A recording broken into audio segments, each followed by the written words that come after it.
Let's see. We'll see how this live goes this morning, y'all, because I have 4 bars. Okay. So we're getting ready to get on the road. And I have to say, the only things that you should love unconditionally ever, that's the first thing I'm gonna say. Assalamu alaikum, first of all. A'udhu billahi minash shaitanir rajim. Bismillahir rahmanir rahim. In the name of God, the most gracious, the most merciful. The only things that you should ever love unconditionally are God, yourself, and your children. Hence, this is why I'm up at 8:21 a.m. on a Saturday morning, no less. Y'all know how I feel about my sleep, and I sleep in every Saturday morning, Sunday morning to at least 11 o'clock, 10:30, 11 o'clock. But my son, my beautiful son, who is 15, has his permit but can't drive yet. Inshallah, he is getting his license in a couple of months in August when he turns 16. And I will be free of being the chauffeuring him everywhere. But this morning he's like, Mom, I want to go to this. He loves cars. He loves motorcycles. He wants to go to a car show or something that's like 45 minutes away. And I'm like, yeah, I'll sit in the passenger side while you drive, and you're gonna pay for my gas, and you're gonna pay for my Red Bull or coffee, and you're gonna pay for my breakfast. And yes, so he's the only reason why I'm up this early, and I'm up this early and inspired y'all to share this. So inspired. Assalamu alaikum, everybody. Beautiful, beautiful women as you guys are coming in. Thank you, babe. You got me sugar free? Okay, perfect. I'm trying to watch my sugar intake. I have an issue with sugar. I'm working on it. But he's pumping my gas. I'm not doing anything if I'm getting up at 8:20 in the morning. So this topic was going to start with, I just changed the topic. The topic is going to change. I am inspired to come to you guys because I see that a lot of people... What? The cap's not opening. Oh, you gotta click the button over here. Yeah, open the door, click the button. Hold on, y'all. We Operation Gas before he drives 45 minutes to go to his... You gotta hold it down for a second, though. Like, hold it down, and then, yeah, and it'll click. Okay, now see if it's open. Again, he wants to go to a car show, and I'm like, I will sit on the passenger side. I will be the passenger queen today, but I'm not driving at 8:30 in the morning on a Saturday morning anywhere. Thank you so much. Thank you. Oh, I love this hijab color. Blue is like one of my favorite blues, and purples are my favorite hijab colors. So anyway, I'm beginning to understand this. Huh? 92, yeah. And just fill it up. Fill it up. Fill it up all the way. Yeah, just fill it up. I'm beginning to understand this, that a lot of women don't really understand. How can I say it?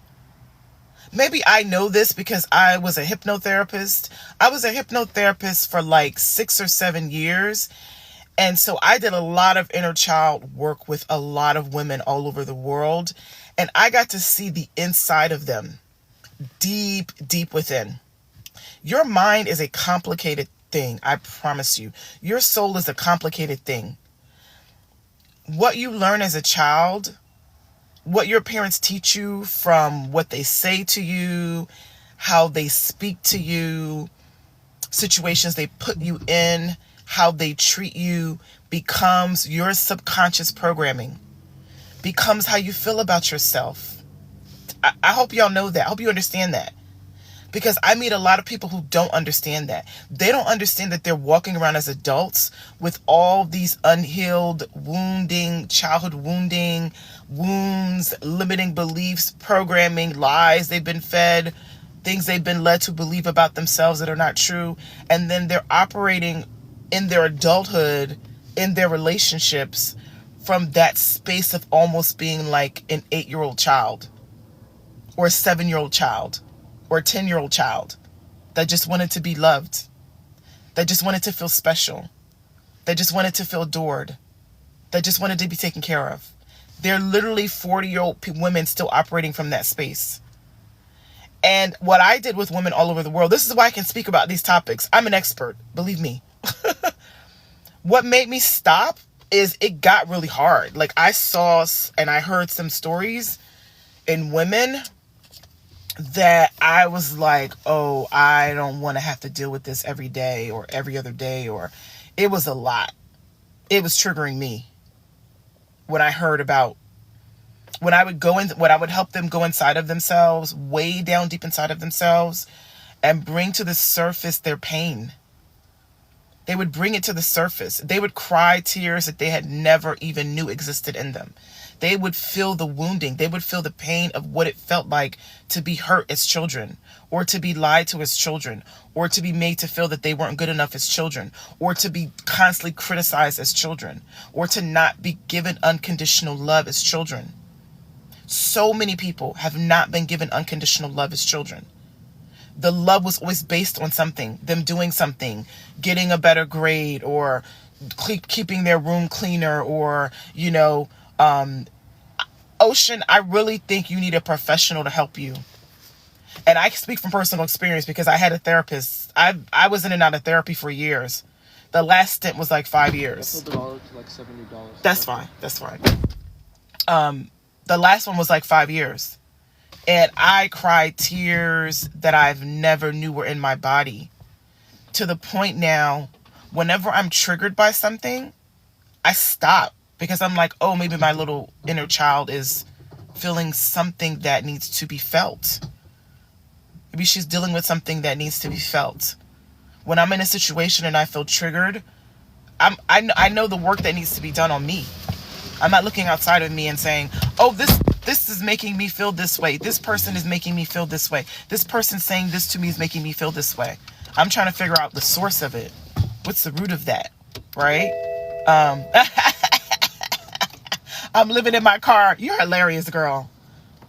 Believe me, I'm not living in my car. And if I was, I have a beautiful BMW X5, so it'd be a good place to live.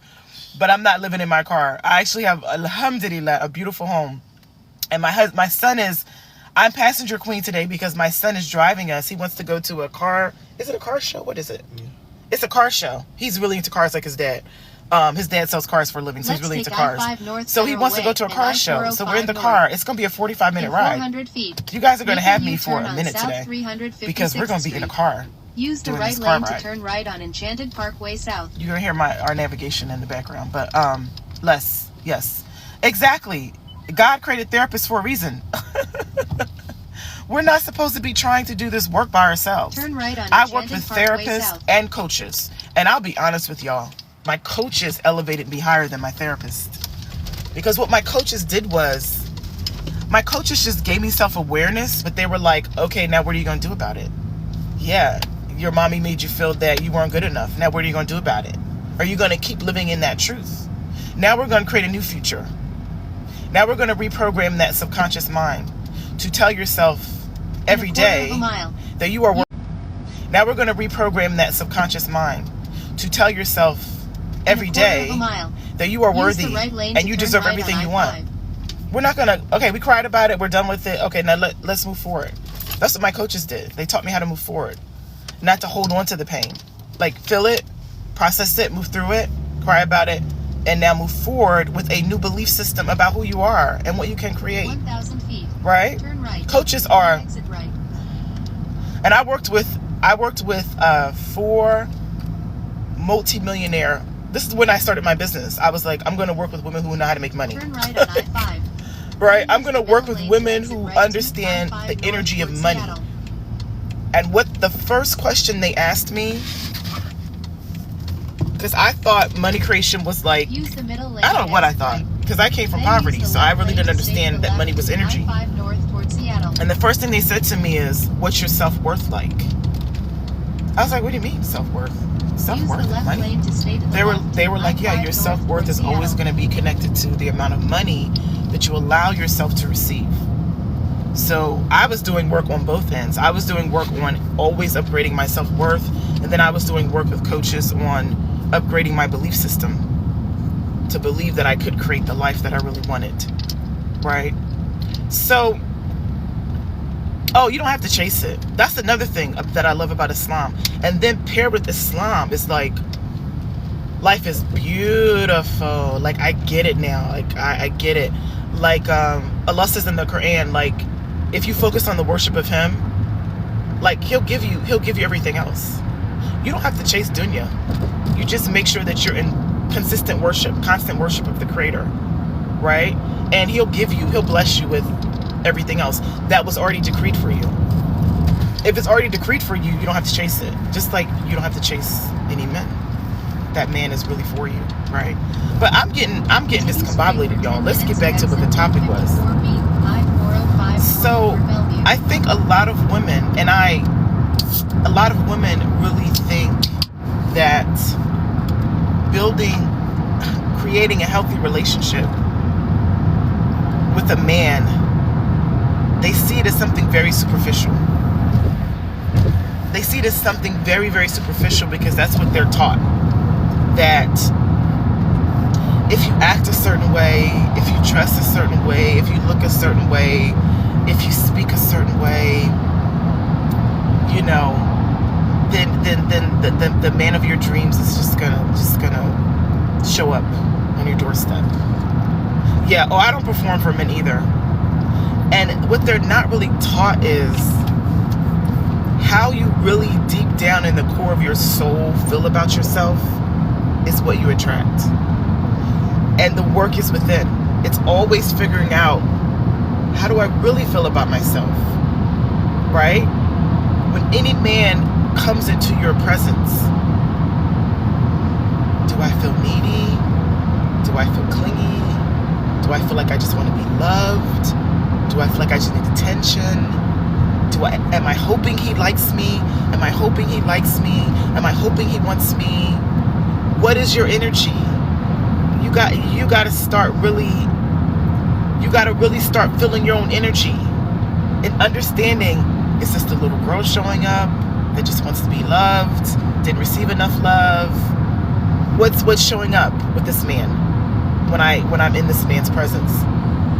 Are y'all in your bodies when you're in the presence of a man? Are you in his body? Are you thinking about what he's thinking about you, what he's feeling about you, where are you? Where do you live? I'm going to tell you how you know. That's a good question, Angel. This is a good question. When you're in the presence of a man that you like, I want you to sit with yourself while he's talking. You can halfway be listening. Doesn't really matter. I want you to be inside of yourself feeling your own feelings. I want you to be inside of yourself feeling your own feelings and being like, how am I for yourself feeling your own feelings and being like, how am I feeling right now? Am I feeling like I really hope he likes me? Am I feeling like I wonder if I like him? Am I doing this right? Do I look good enough for him? What are you feeling? How do you do it? You just feel your feelings. Have y'all never felt your feelings? Do you guys not feel your feelings in situations in life? When you're at work, when you're home, when you're with your friends? Are you guys not in your bodies feeling your feelings? So when I first met my husband, and as you guys know, I've been married to a good man, alhamdulillah, for 20 years. When I first met my husband, I wasn't feeling, I hope he likes me, like I was feeling in my early 20s when I would meet men. In my early 20s, when I had low self-esteem, and anytime I met a guy, I would be in my body feeling, I hope he likes me. I wonder if he likes me.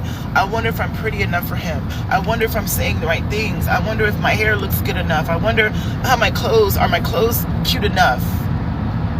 I was trying to perform for him. I was trying to get his attention. I was caring about what he thought about me. But when I went through therapy, and then I met my husband, this is why no coaching and therapy are the truth. I was more investigating him. I was like, I wonder if I like him. I wonder if he's good enough for me. I wonder if he's worthy enough for me. I wonder if he's going to be a good provider, a protector. I wonder if he's going to make me feel safe. Do I feel safe with him? Do I feel like he's nurturing me? Is he doing enough good things for me? Is he investing in me? That's the difference. It wasn't about him. It was about me. I was prioritizing my feelings. I was putting myself first. And I still do. After 20 years of marriage, I still put myself first. This is how you know you are a healed woman. This is how you know. Watch out for this car, Issa. Watch out for, I still got to watch him driving. So we're going to be paying attention to the road as well. That threw me off, y'all. I'm always in my feelings. I'm always in my feelings. I don't care what situation I'm in. Even in the car with my son, I'm in my feelings. Like, something feels unsafe right now. Let me look up and see what's going on. Inshallah, you will be like me once you do the healing work on yourself. A healed woman is always prioritizing herself. Always. Always. I hope you guys get to meet healed women that have done a lot of self-worth work, that have done a lot of inner work. They're always putting their priorities first. They're not thinking about what this person is thinking, what their boss is thinking. They could care less what their boss is thinking about them. They could care less. When I quit my job, this is why I know therapy helped me get to the point. I wouldn't even have a business if I didn't have a therapist, y'all. I promise y'all. I wouldn't even have a business if I didn't have a therapist, y'all. I promise y'all. I was working for a corporation for many years in sales, and I wasn't making enough money. But that was about my self-worth. I was allowing someone to not pay me enough money. I wasn't a victim. It wasn't the corporation. It wasn't the boss. It was me.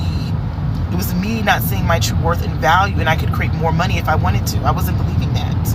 And I was letting them pay me whatever, even though I was stressed out, overworked, burdened, working mom, not making enough money. I work part-time now in my business because I decided that's what I wanted as I increased my self-worth. I decided I want better out of my life. I'm going to create better. It only happens when you believe you want better. I promise you. This is the work. So I was working with a therapist. I was feeling like I want to start a business because I want to have flexibility over my time. I want to have access to unlimited income. I want to decide what income I make every year. I want to make decisions. I want to start making decisions in my life. I don't want to hold myself back anymore, right? And my boss called me one day about something. Let's see. I'm not answering questions, y'all. Let me see. I'll get to the questions in a second because I'm in my flow right now. So my boss called me about something, and I was in sales. And this is how you know when you've done a lot of healing work is you start hearing your intuition. Some people call it the voice of God. I don't know if that's true or not. But I do believe Allah subhanahu wa ta'ala communicates to us inside of ourselves. I believe that. Because literally, as I'm on the phone, I feel like when you do healing, you're like a clear channel almost. Like a clear channel. Like maybe the wounds get in the way of like receiving the guidance. I don't know. But I just feel like I'm more of a clear channel now to receive like guidance. It's crazy. And I literally heard, I'm on the phone with my boss, and I was miserable at that job. And what I heard as she's talking, I wasn't even hearing her. I was inside myself, hearing myself. And what I heard was quit. A voice, loud, clear, quit. I don't know if it was an angel. I don't know what it was. It was like, quit. You deserve better. Quit. And I was terrified. It was like, quit. You deserve better. Quit. And I was terrified. Like a little, of course, all those come first. What do you mean? Quit. You need this. All the fear always comes up, and I shake. God is in the fear. I promise you. I see it. I know it every day. He's in the fear. His voice is a voice of fear. His voice is a voice of doubt. His voice is the voice of unworthiness in your head. The other voice is always guiding you to what is best for you, right? And I decided for the first time, I'm going to listen to the other voice. I'm going to listen to the other voice that's telling me you deserve better for the first time. And I said to my boss on the phone, I had never done this before. I didn't have a backup job. I didn't have a plan. I didn't have anything. I have to quit this job. And then she says, huh? But I thought you were happy. You know how they do, right?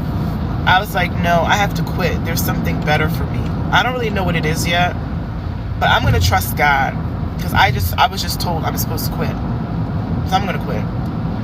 Didn't tell my husband, I just literally quit. And then I started praying.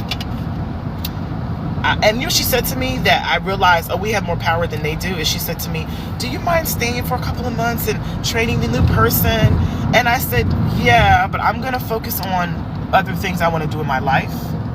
And she goes, okay. And I was like, oh, they really need us more than we need them. That's the first thing I learned from that experience. And then I prayed hardcore, prayed about it every day. And I asked God to show me what the next step was, to give me the guidance around the next step. And then slowly but surely, he would put people in my path. I met a woman who had wrote a book and built her own website. And I was like, you can build a website? And she was like, yeah, I use Squarespace and da-da-da-da. And she was selling her book on her website. And I was like, wow, okay. And then one day I was searching on something. I've always loved advising people since I was a little girl. This is the gift that God has given to me. I've always coached people. Even when I was little, I would have strangers come up to me and be like, what do you think about this? They would tell me their whole life story, even when I was little. So it's something that I really believe one of the reasons why he created me is for this purpose. And I kind of always knew that I loved coaching and teaching because I was in sales for a long time. And so sales is just teaching and coaching. But I didn't really necessarily know how to build a business around it. Like, it was in the core of me, but I didn't know, how do I build a business around this? And then I prayed about it, and then I started Googling when I was on Google, and I saw this life coaching / hypnotherapy certification program. And everything in me was like, oh, that's for you. That's for you. Do it. And then I got my certification as a life coach and a hypnotherapist. And I went online. This is in the time of Facebook. I went online on Facebook. And I feel like whatever I was inspired to say, I would just say it. I would just show up and say it. And then people all over the world started following me and started asking me, we need your help. How can you help us?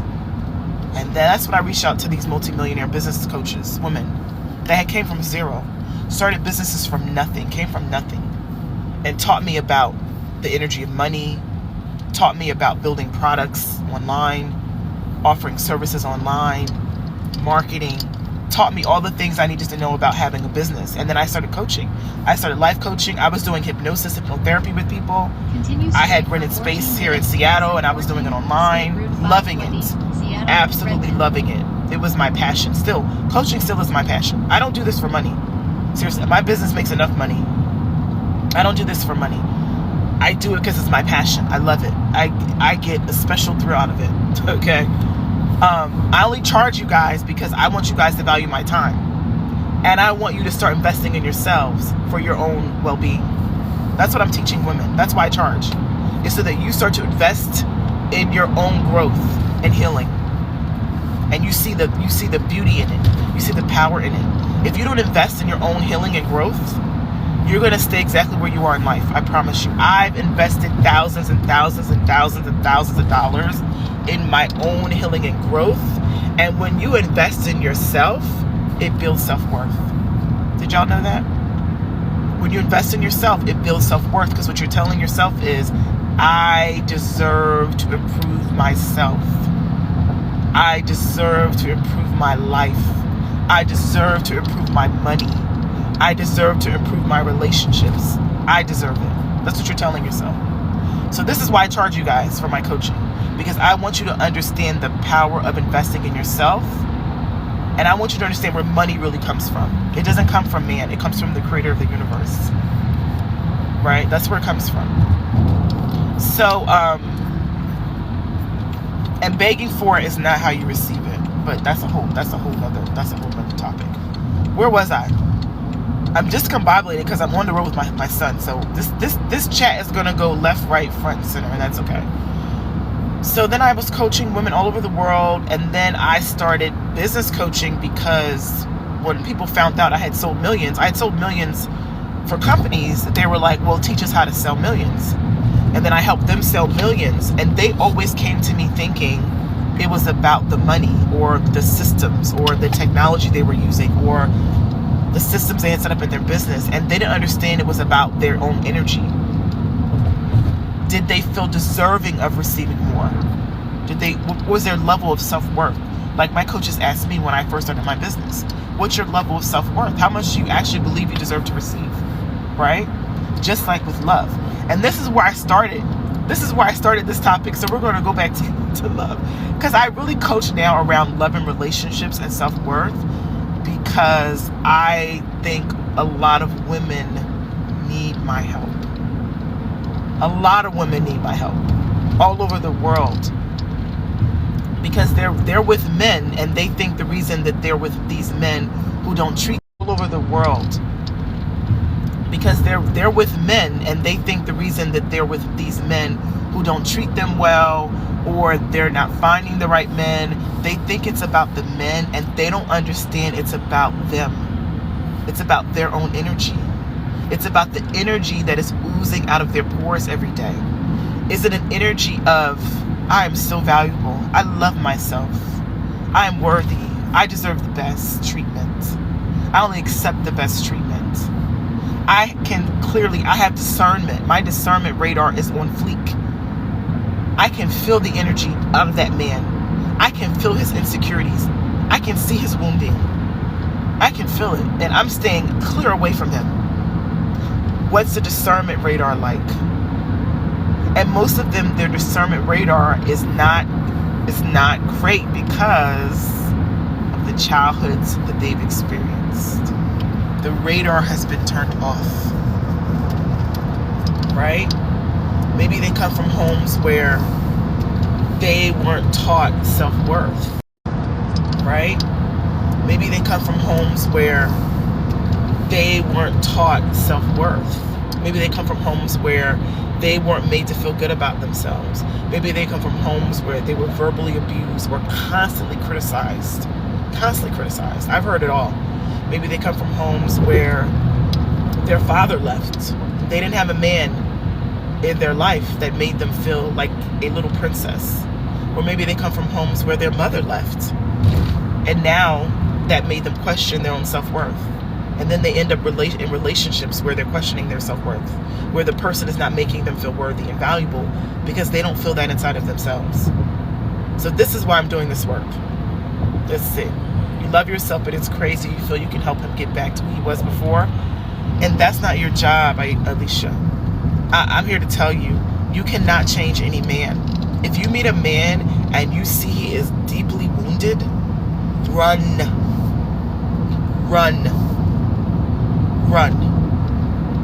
And then ask yourself after you leave, is any of that wounding still in me?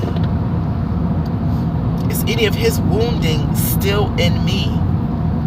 Because why is this wounded man showing up on my doorstep? Why is this insecure man showing up on my doorstep? I'm a powerful woman.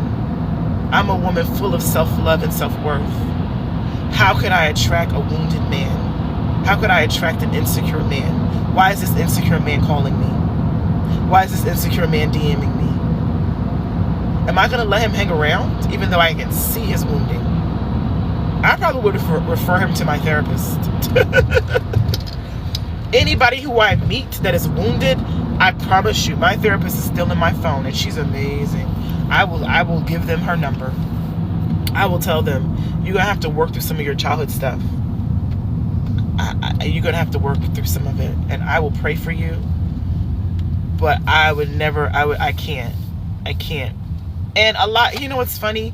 Because I'm like a healer and I've done so much healing work with women, it depends on the level they're on. Because I can help a lot of women, but sometimes I can't. And I can tell from their stories I can't. Some of them need therapists. Some of them need coaches. I can tell in the first conversation if you need a therapist or you need a coach. Because I'm going to ask you a lot of questions around childhood. Right? I'm going to really get to the root of what your limiting beliefs and your programming and your wounding is. And then I can refer you to my therapist, or I can work with you. I don't work with women that I know need a therapist. They're going to need some deeper work. Because I want them to really achieve success. I want them to really grow. I want them to really achieve their goals. I want them to really create fulfilling, happy lives. I don't just want to take their money. I don't do this for money. And I believe in Allah subhanahu wa ta'ala. So I believe if I take advantage of people, I have the answer for that. So it's not even really about them, right? Okay. Oh, you missed my lives? I do lives whenever I feel like it. I do whatever I feel like. I don't force myself to do anything I don't want to do. How are you guys living? Are you forcing yourself to do things you don't really want to do? Myself to do things I don't really want to do? Do I hang around people I don't really want to hang around? Do I go to places that I don't really want to go? Do I go want to hang around? Do I go to places that I don't really want to go? Do I go to a job every day that I don't really want to go to? That's about your own self-worth. Did y'all know that? Doing things you really don't want to do is about your own level of self-worth. I don't do anything I don't want to do. I don't do anything I don't want to do. I don't care what it is. Only people I would do things for that I don't really want to do is my children, as I'm in a car at 8:50 in the morning with my son. That's how much I love my kids. They're the only people on the planet that I would do things for that I don't really want to do. You heard that? Yeah. That's how much I love my kids. They're the only ones that get unconditional love from me. And myself and the creator of the universe. Hence why I woke up this morning at 4. What time would I eat at 4:30 this morning to make fajr? Right? Because I love him so. I love God so. He's the only one that I'll do something for that I'm like, I really don't want to do this, but I love you so, and you take amazing care of me, and you are worthy of worship. So I will give you your worship, even though it's 4:30 in the morning. It just looks like it's still dark outside. Anyway, if you guys have questions, comments, concerns, let's see. I feel like I missed a lot of your questions. I was on my little rant. I covered a whole bunch of stuff. Yeah, you are what you attract, and always will be. Like souls for like souls. It's the way Allah subhanahu wa ta'ala designed the universe, just like gravity. If I go jump off this building, I'm going to fall. It's a law. It's just the way things have been set up. Right? And I think it's been set up that way so that we can see the inside of ourselves. So we can stop pointing fingers at other people, and we can see, oh wait, maybe some of that trauma's in me. Maybe some of that dysfunction's in me. Why would I attract a dysfunctional person into my life? I have to ask myself, is that dysfunction in me? Why is this person in my life? Right? I hope you guys are asking, when you meet men, I hope you guys are asking about their childhoods. A lot of women, when I ask them when they meet men, and I say, well, what was his childhood like? They can't tell me. They have no clue. They've never asked that man, what was your childhood like? You need to know about his wounding. You need to know.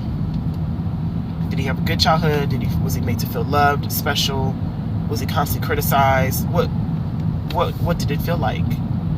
Has he done work on himself? Has he done any therapy or coaching? Does he have self-awareness around what his issues are, his faults, his weaknesses? These are the questions you guys should be asking, not, where do you work? Where does he work? I mean, yeah, you can ask that question too, but you want to get a little bit deeper too, right? A little bit deeper. You got to figure out his character. That's what you're trying to figure out in those conversations. Why is my phone so dark? I don't know, y'all. You want to figure out his character. So this is why you're asking those sort of probing questions. And if he has an issue with telling you about his childhood, what his childhood was like, that's not the man for you. Run. Run. If I meet a man and he has an issue with telling me about his childhood, he's like, I don't want to talk about it. Run, y'all. Run. Okay.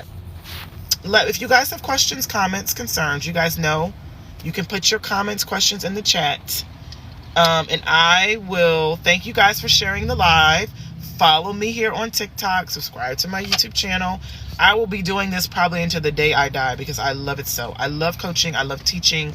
I love helping women grow and heal. I love helping them see the greatness inside of themselves so that they can create greatness in their relationships, their businesses, their careers, their lives. I want you to see the greatness in you. Okay? Not the lies you were taught. Let's see. I'm going to go up and see because I feel like I missed some questions. If you guys have questions and I missed them, please put them in there again. I'm getting ready to block people off of here because I don't want certain people in here. Let's see. Let me see, guys. Yeah, I'm always doing what serves me. I'm not doing what serves them. I'm doing what serves me. How to know if they're a good therapist? If they get you to delve deep into the places you don't want to go. That's how you know they're good. My therapist took me way down deep inside of myself to memories and situations and places that I didn't want to go to. It made me cry like I was a 2-year-old. That pain that was still deep inside of me, that 5-year-old didn't get to feel, or that 7-year-old didn't get to feel, the pain just wants to be felt and expressed and released from your body.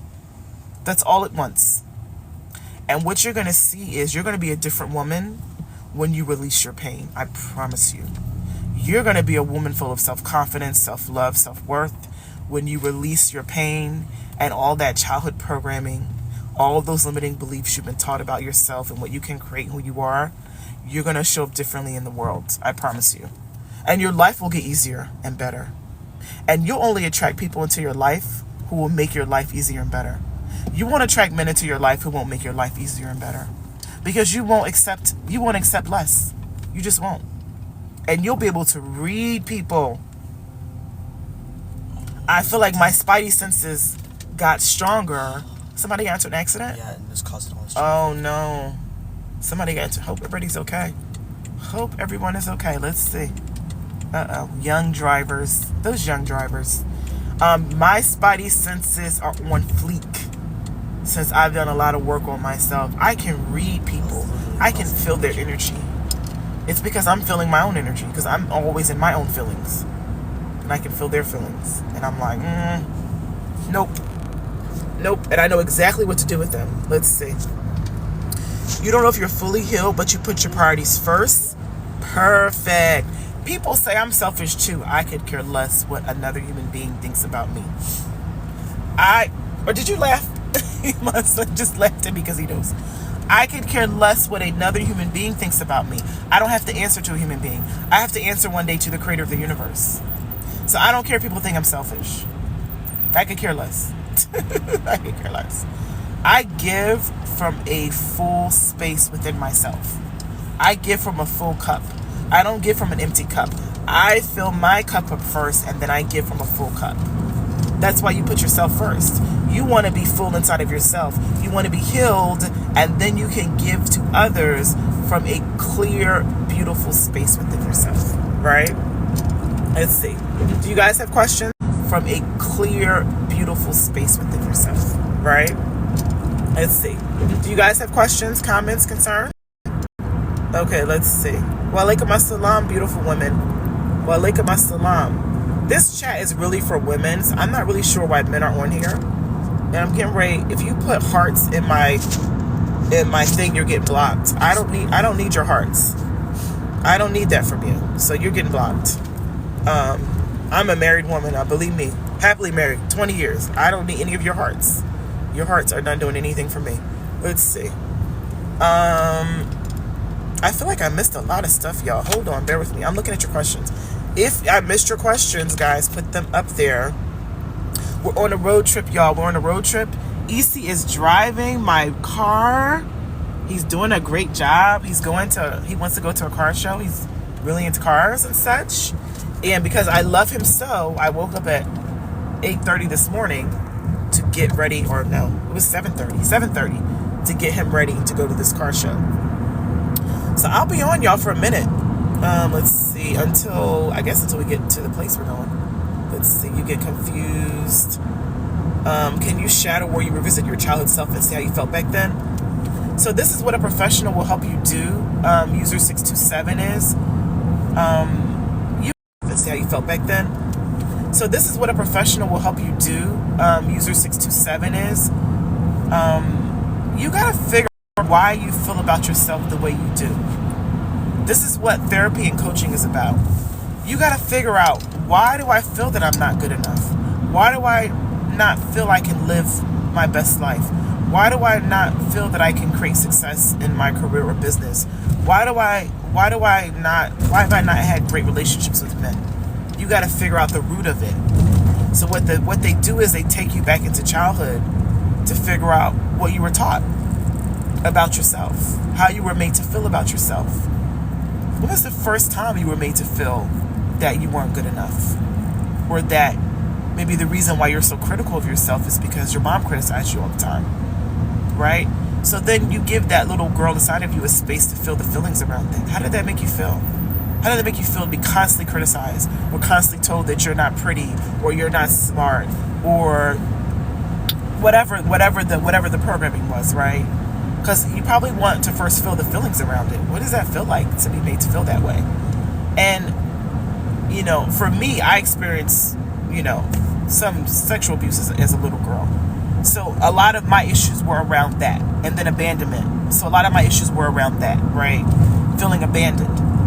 And allowing myself the space to feel it and cry and bring it to the surface. And then to decide that I don't have to feel that way anymore. I don't have to feel unworthy. I don't have to feel rejected. I don't have to feel abandoned. I get to choose me in all situations. I get to choose me first. I get to decide who's in my life. I get to kick people out of my life. Right? I get to make all these decisions and choices because I'm an adult now. I'm not a little girl anymore. I get to decide every day when I look in the mirror how I feel about myself. I get to tell myself every day, you are fabulous. You are fabulous, queen. You are fabulous. I get to say that to myself every day in the mirror. I don't have to say mean things to myself anymore. It's literally you every day deciding how you want to live your life, how you want to think about yourself, how you want to feel about yourself. It's you. Because however you're thinking and feeling and whatever you're saying to yourself is an energy in you that then attracts similar energies in other human beings. And usually if you're in the mirror criticizing yourself and saying, I gotta put lip fillers in. I think it's funny when all these influencers are like, oh, I love myself, but then they're BBLing, lip filling, bleaching, wigging, but then they want to tell you how to love yourself. You can't even love the fullness of who you really are. Watch influencers that are telling you how to love yourself, but then everything about them is fake. I think it's so funny. I think that is the funniest thing. That person does not love themselves. Right? If they can't come present themselves to the world just in the natural state of who they are, who they really are. That's what self-love is.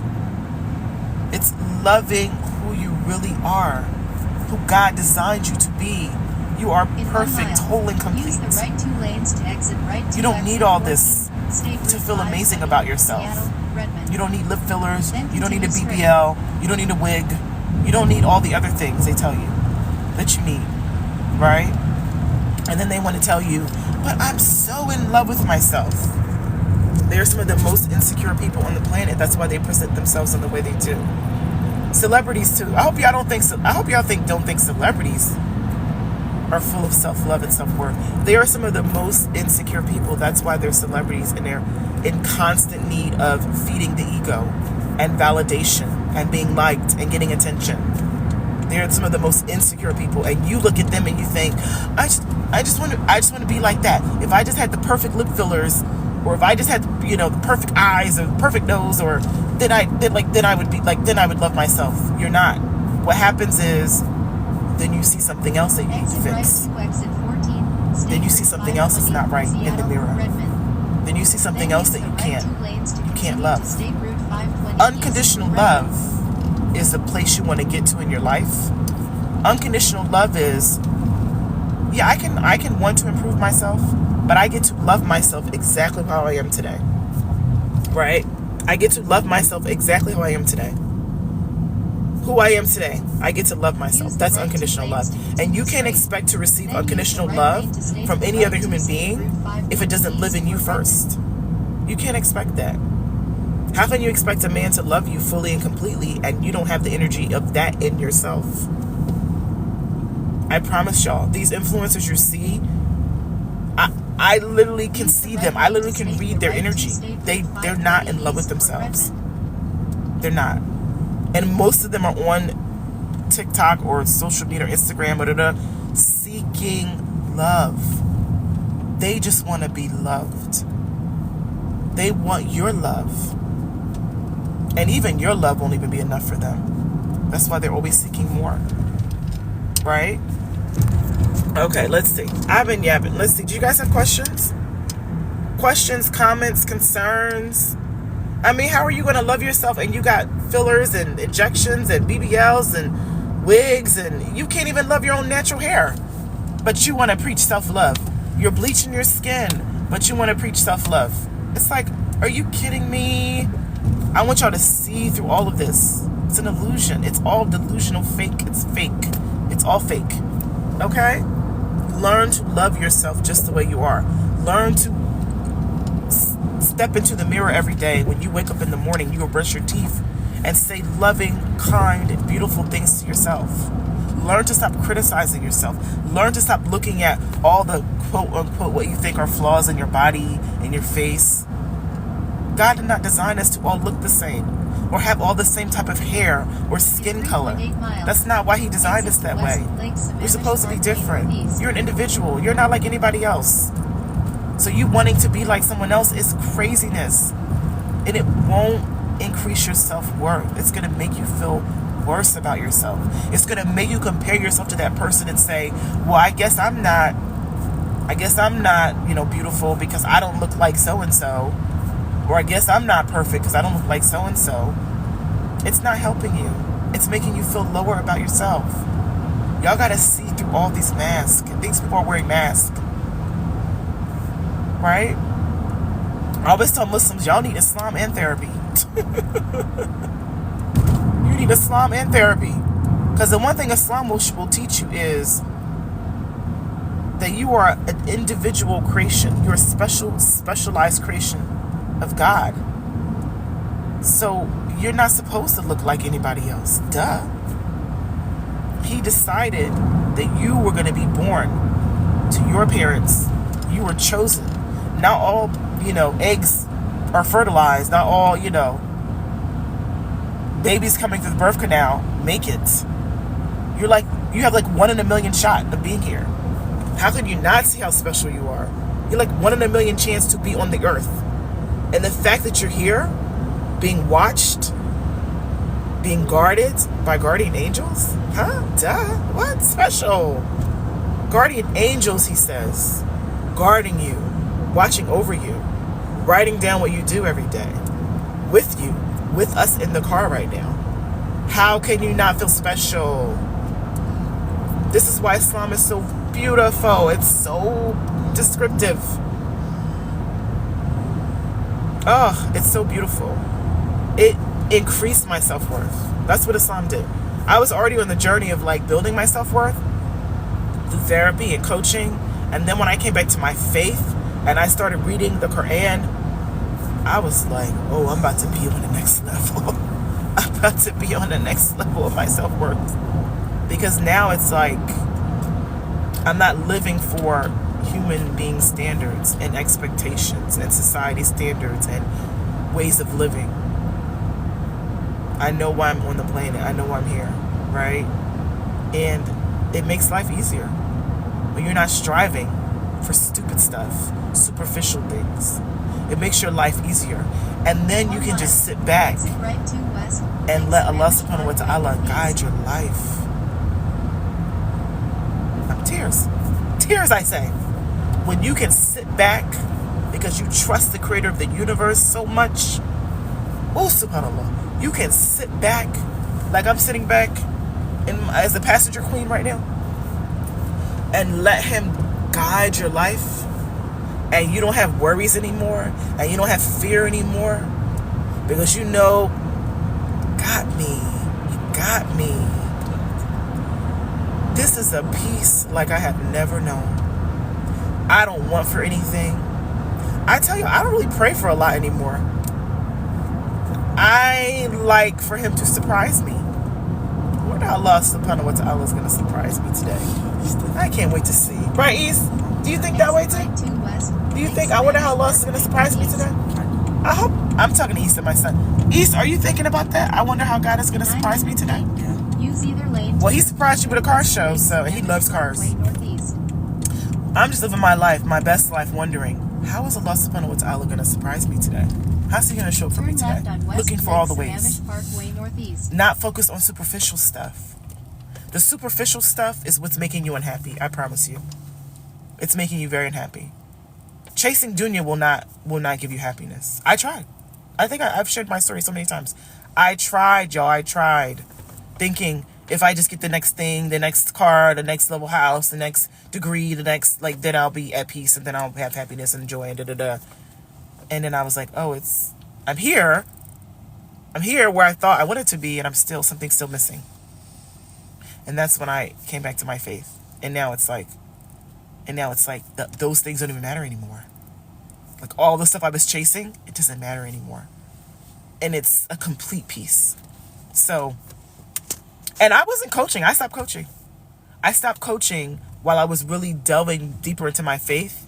And then one day I woke up and Allah subhanahu wa ta'ala put the desire in me again. And I felt it. He was like, oh, you need to go. Like, go. Now you're ready. Now you're really ready to coach. Because you're going to coach from an Islamic perspective. And that's going to be some serious coaching. That's going to be some real coaching. Not coaching from the ego. Coaching because this is a purpose that you have in your life.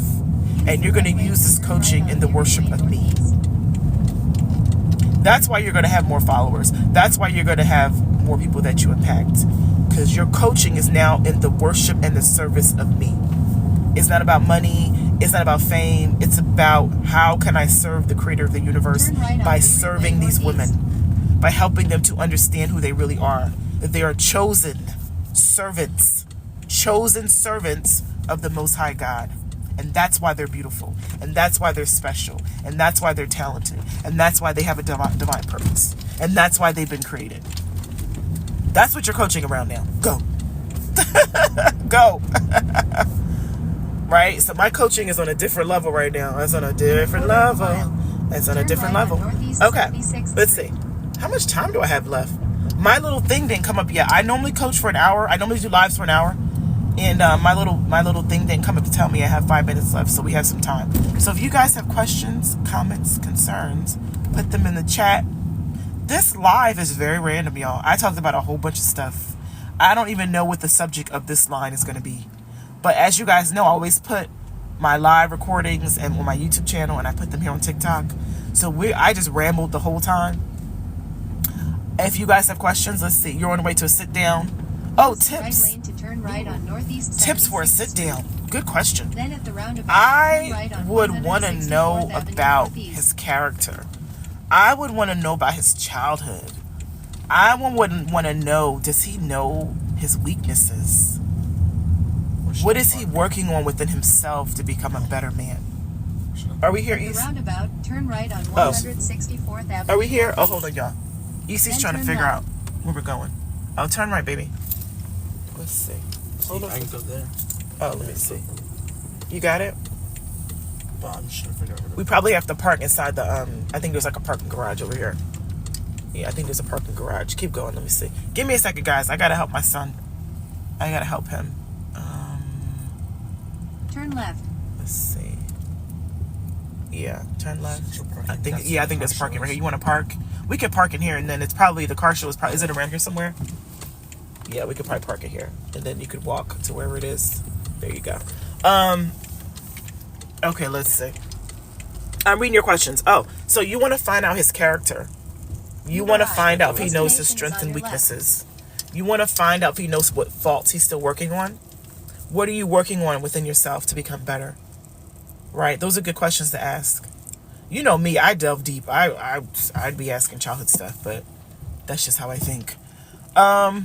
Let's see. Do you think relationship rejections and choosing the wrong partners in relationship is from lack of love? Yes. Yes.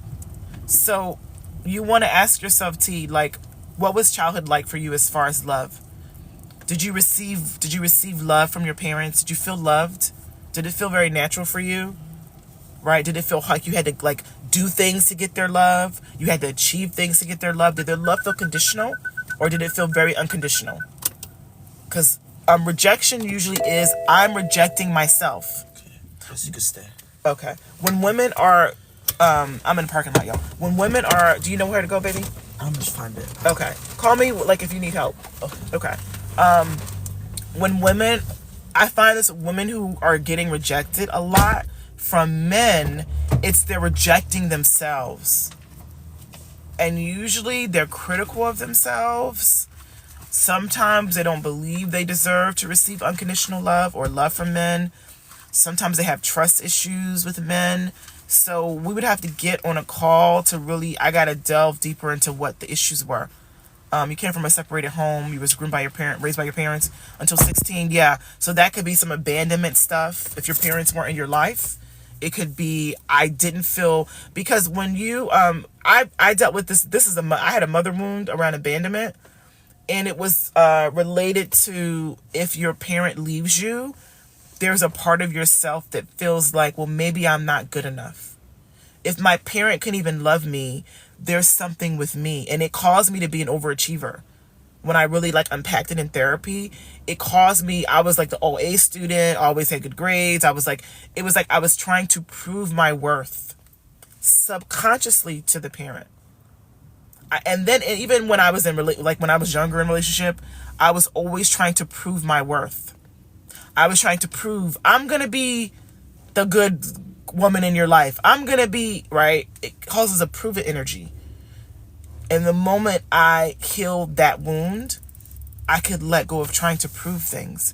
I'm not proving anything to anyone anymore. It's a freedom. It's such a freedom. When you're in relationship with a man and you could care less about what they think about you.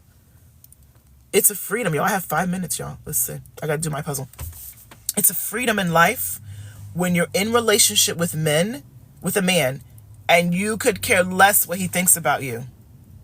It's a freedom. I love me enough that I'm not searching for love outside of me. Yes, my husband loves me, but whether or not he loves me doesn't matter to me. It doesn't matter to me. What matters is I love me. That's how I knew the wound was healed. I'm not trying to prove or earn love anymore. I don't have to earn love. If you still see inside of your soul, and this is a hand over heart, eyes closed question, do I still feel like I have to earn love? Do I still feel that way inside? That means the wound is still there. I don't have to earn anybody's love. I got God's love. That's really the only love I need. I have my children's love. I have my own love. It's enough. It's sufficient. And my husband's love is just an accessory. It's like a pretty pair of earrings. I don't need it, but I enjoy it. I love it. I love being spoiled. I love being taken care of. I love being adored. But if he walked away today or tomorrow, I would be okay. Does that make sense? Okay. How do you start loving yourself if you don't like some things about yourself? So, Junicorn, this is a good question. How you start loving yourself is to start focusing only on the things you love about yourself. Stop focusing on the things you don't like about yourself. Junicorn, when you go look in the mirror in the bathroom every day, do you first focus on the things you don't like? What do you ladies focus on? When you look in the mirror, I bet your eyes first go to the things you don't like. You're like, oh, look at this belly and look at this hips and blah, blah, blah. I want you tomorrow morning when you go get up and look in the mirror, I want you to first see and say what you do like. Okay, so you first see, I'm glad you're honest, Unicorn. You first see the stretch marks in the nose. So I'm going to ask you now, what do you like about yourself? What do you like about yourself?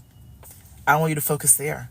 So what I focus on every day is what I love about myself. Yes, I have flaws. I'm not a perfect human being.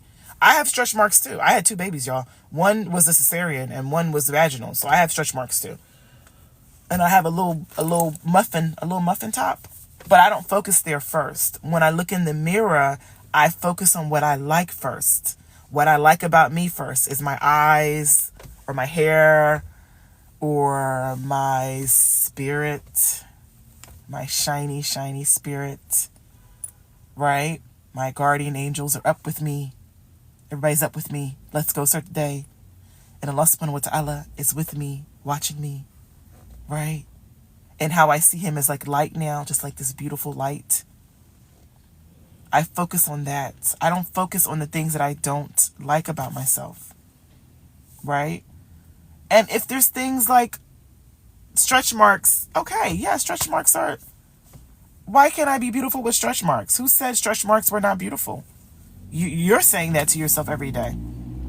You're saying, my stretch marks are making me ugly. I'm not saying that. I'm saying, oh, look at my stretch marks. I had babies. Alhamdulillah, I was able to carry children. It's a blessing. My stretch marks are a reminder to me that I was gifted by the creator of the universe with my greatest blessings, my children. It's a reminder. Why would I feel shame about something that is a gift? Hope that makes sense. Okay. You're welcome, T. You're welcome. Your T, your affirmation, I want this on your bathroom mirror. Since you've experienced a lot of rejection, you want to write this down, T. Red lipstick on the bathroom mirror. I wanted it to reprogram your subconscious. I love and accept myself. You're going to have to really love and accept yourself to stop receiving rejection. It's because you're rejecting yourself. You can only receive what is within yourself. So every day I want your brain to see that, your mind to see that. I love and accept myself. I love and accept myself. I love and accept myself. And then one day, T, you're going to wake up and you're going to go to the bathroom and you're going to be like, oh my God, I love and accept myself. And your whole life is going to be different with the love and acceptance of self. It will be different. Okay?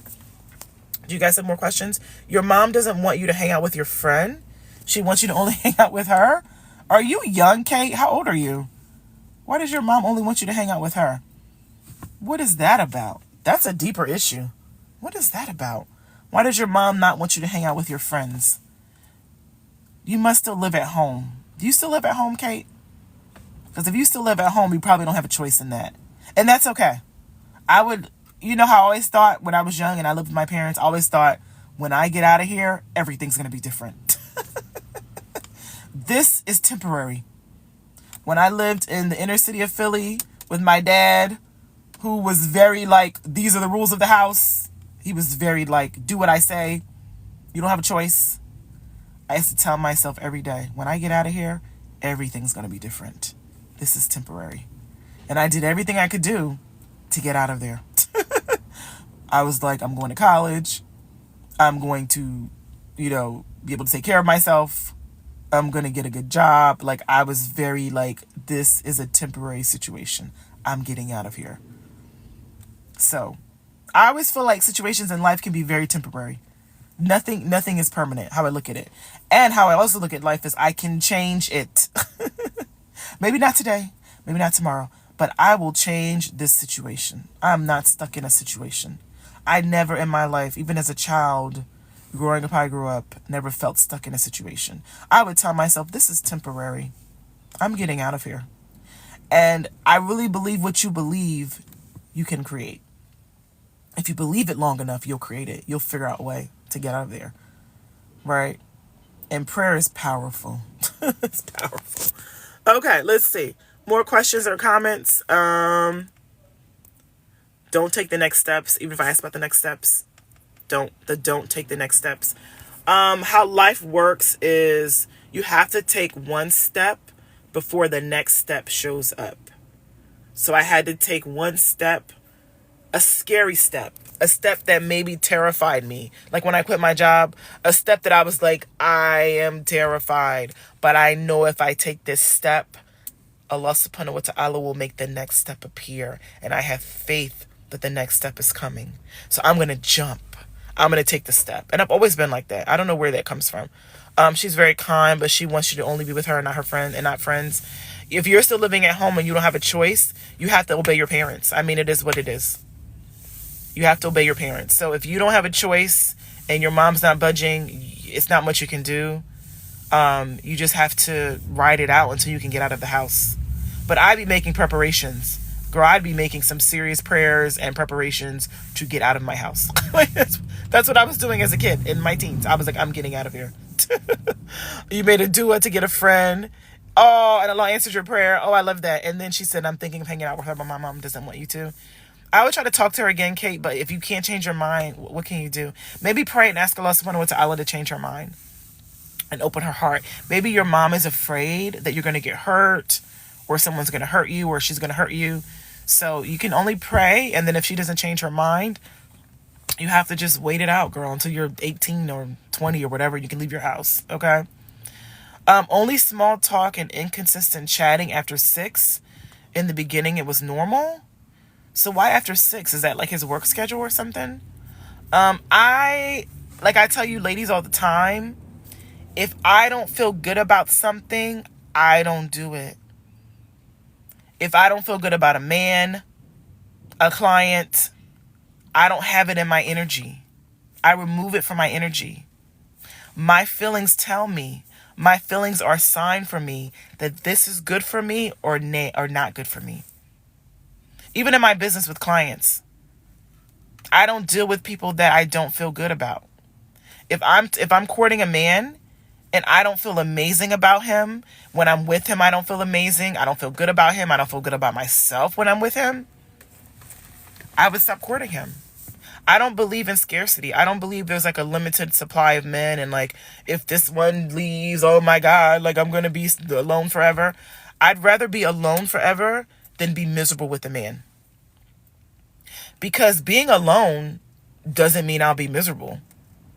Being alone could be a great thing. I actually prefer my own company, to be honest. My husband works a lot and I like it because I love my own company. My kids will tell you, I will go in my bedroom and I will be in heaven watching all my watch laters on my YouTube channel. I have so many watch laters that I don't even have the time to watch. And when I get home in my bed after a shower, I can watch my watch laters. Gasp. Life is good. So I would rather be the cat lady who has time to watch her watch laters, my watch laters on my YouTube, than to be with a man and be miserable. That's how I feel about life. And so if I'm making excuses for a man, or I'm like, oh, I don't like when he does this, but then I'm literally selling myself short already before I even marry him. And no man is perfect, no woman is perfect, but you have to have standards for yourself where if they are not meeting those standards, you don't move forward with them. And they may not be a bad person. It just may be, I just don't like that he's not making me feel special. My husband still, to this day, calls me 5 and 6 times a day. Even he has busy days. He owns car lots. So he's working from, 9 in the morning till like at least 8, 9 at night. Right? And he still calls me 5, 6, 7 times a day. So when a man's not reaching out to you consistently, it's a sign that he doesn't value you in the way that you deserve. And the question for you always is, do you value you in the way you deserve? Do you value you? Right? Let's see. What would you say about parents criticizing you for wanting to get remarried? Oh wait, I lost it. I'm sorry. After 6 years? Like I told y'all, I don't really care what human beings think about me. I could care less. I don't care what my parents think about me. I don't care what my kids think about me. I don't care what my husband thinks about me. I don't care what my friends think about me. The only thing that I really care what thinks about me is the creator of the universe. And I always ask myself, am I doing right by what the creator said? Okay, check. I'm good. The creator said I can get remarried if I want to. The creator didn't give me a time period on when I could get remarried. The creator said you can divorce Surah al-Talaq. And in the Surah, there's nothing about, oh, you got to wait 3, 4 years, 5 years to get remarried. So if my parents have an issue with it, that's their own personal issue. Why would I care what people that have personal issues think about me and what I do? That's why I love Islam. Puts it all into perspective. Allah is always telling us, like, fear me. Care about what I think. You know why he does it? This is why I think God puts it all throughout the Quran. Fear me, fear me, fear me, fear me. Because what he knows is if you as a human being fear other human beings and care what other human beings think about, you're going to live a miserable life. And he wants you to have peace in this life and the next life. That's why he tells you, fear me. Fear me. I gave you the book. I gave you the guidance. Why do you care what other human beings think? Most human beings are miserable. So I'm going to follow what miserable human beings think. That makes sense. That doesn't make sense. This is why I love Islam so much. It freed me. It freed me from the opinions of other human beings. They're not my judge. They will not be on the day of judgment. They will not be standing with me when my book is opened and I'm being held accountable for what I did in my life, butt naked, they won't be with me. My son, crack up. My son said the other day, I think he heard me on a live or something, and I said that butt naked, and he goes in the back, he goes naked and afraid, and I cracked up. Naked and afraid. They will not care about what I'm doing in my life. So you got to start living for yourself. You feel guilty about hanging with a friend? Why would you feel guilty? I keep telling y'all, I want you to, how do I say this? As long as I'm doing right by the Creator, I don't have guilt and I don't have shame. I don't believe in guilt and I don't believe in shame. No one can guilt me. No man can guilt me or shame me. No woman can guilt me or shame me. As long as I'm doing right by the Creator. Did y'all get that part? There is no guilt and shame. It's self-created. Why would I feel guilty? I want to hang out with a friend. Is this right? Is it a guy? Is it a girl? Is it okay? I'm not doing anything wrong. Why would I let a human being make me feel wrong? It's a human being. And human beings are filled with their own insecurities and wounds and programming and limiting beliefs. This is why we don't follow human beings. This is why we don't pray to human beings. Human beings are full of it. Insecurities, limiting beliefs, programming, wounds. And God already knew this. This is why we don't live for human beings' opinions. I promise you. Let's see. Okay, 6 months. Hold on. 6 months. Y'all been talking for 6 months? The men are always don't commit, but in the beginning they say they want to get married and so on. It's you, my M1 soul. If I'm talking to a brother and he's not talking about the nikah, he's not asking me where I want to get married, he's not asking me for what I want in my dowry soon, a couple of months in, 3 months, he's not asking, it's showing me he's not serious. And what I need to do is pull my energy away from him. Right? I told you guys I met my husband and 30 days later we got married, and we've been 20 years married. And like the 4th or 5th time I saw him, he was like, what do you want for your dowry? You know, have you thought about your wedding? He's supposed to be making plans. If a man is not making plans with you, girl, he's not serious. And what you have to learn to do as a woman is to pull yourself away from people who are not serious about you. Pull yourself away from people. I'll say it again. I want to sink way down deep into your subconscious. Pull yourself away from people who are not serious about you. I'm serious about me. Are you serious about you? I'm serious about my life. I'm serious about what I want. I'm serious about my boundaries. I'm serious about my standards. Are you serious about you? If you're not serious about you, you're going to attract a lot of men into your life who are not serious about you.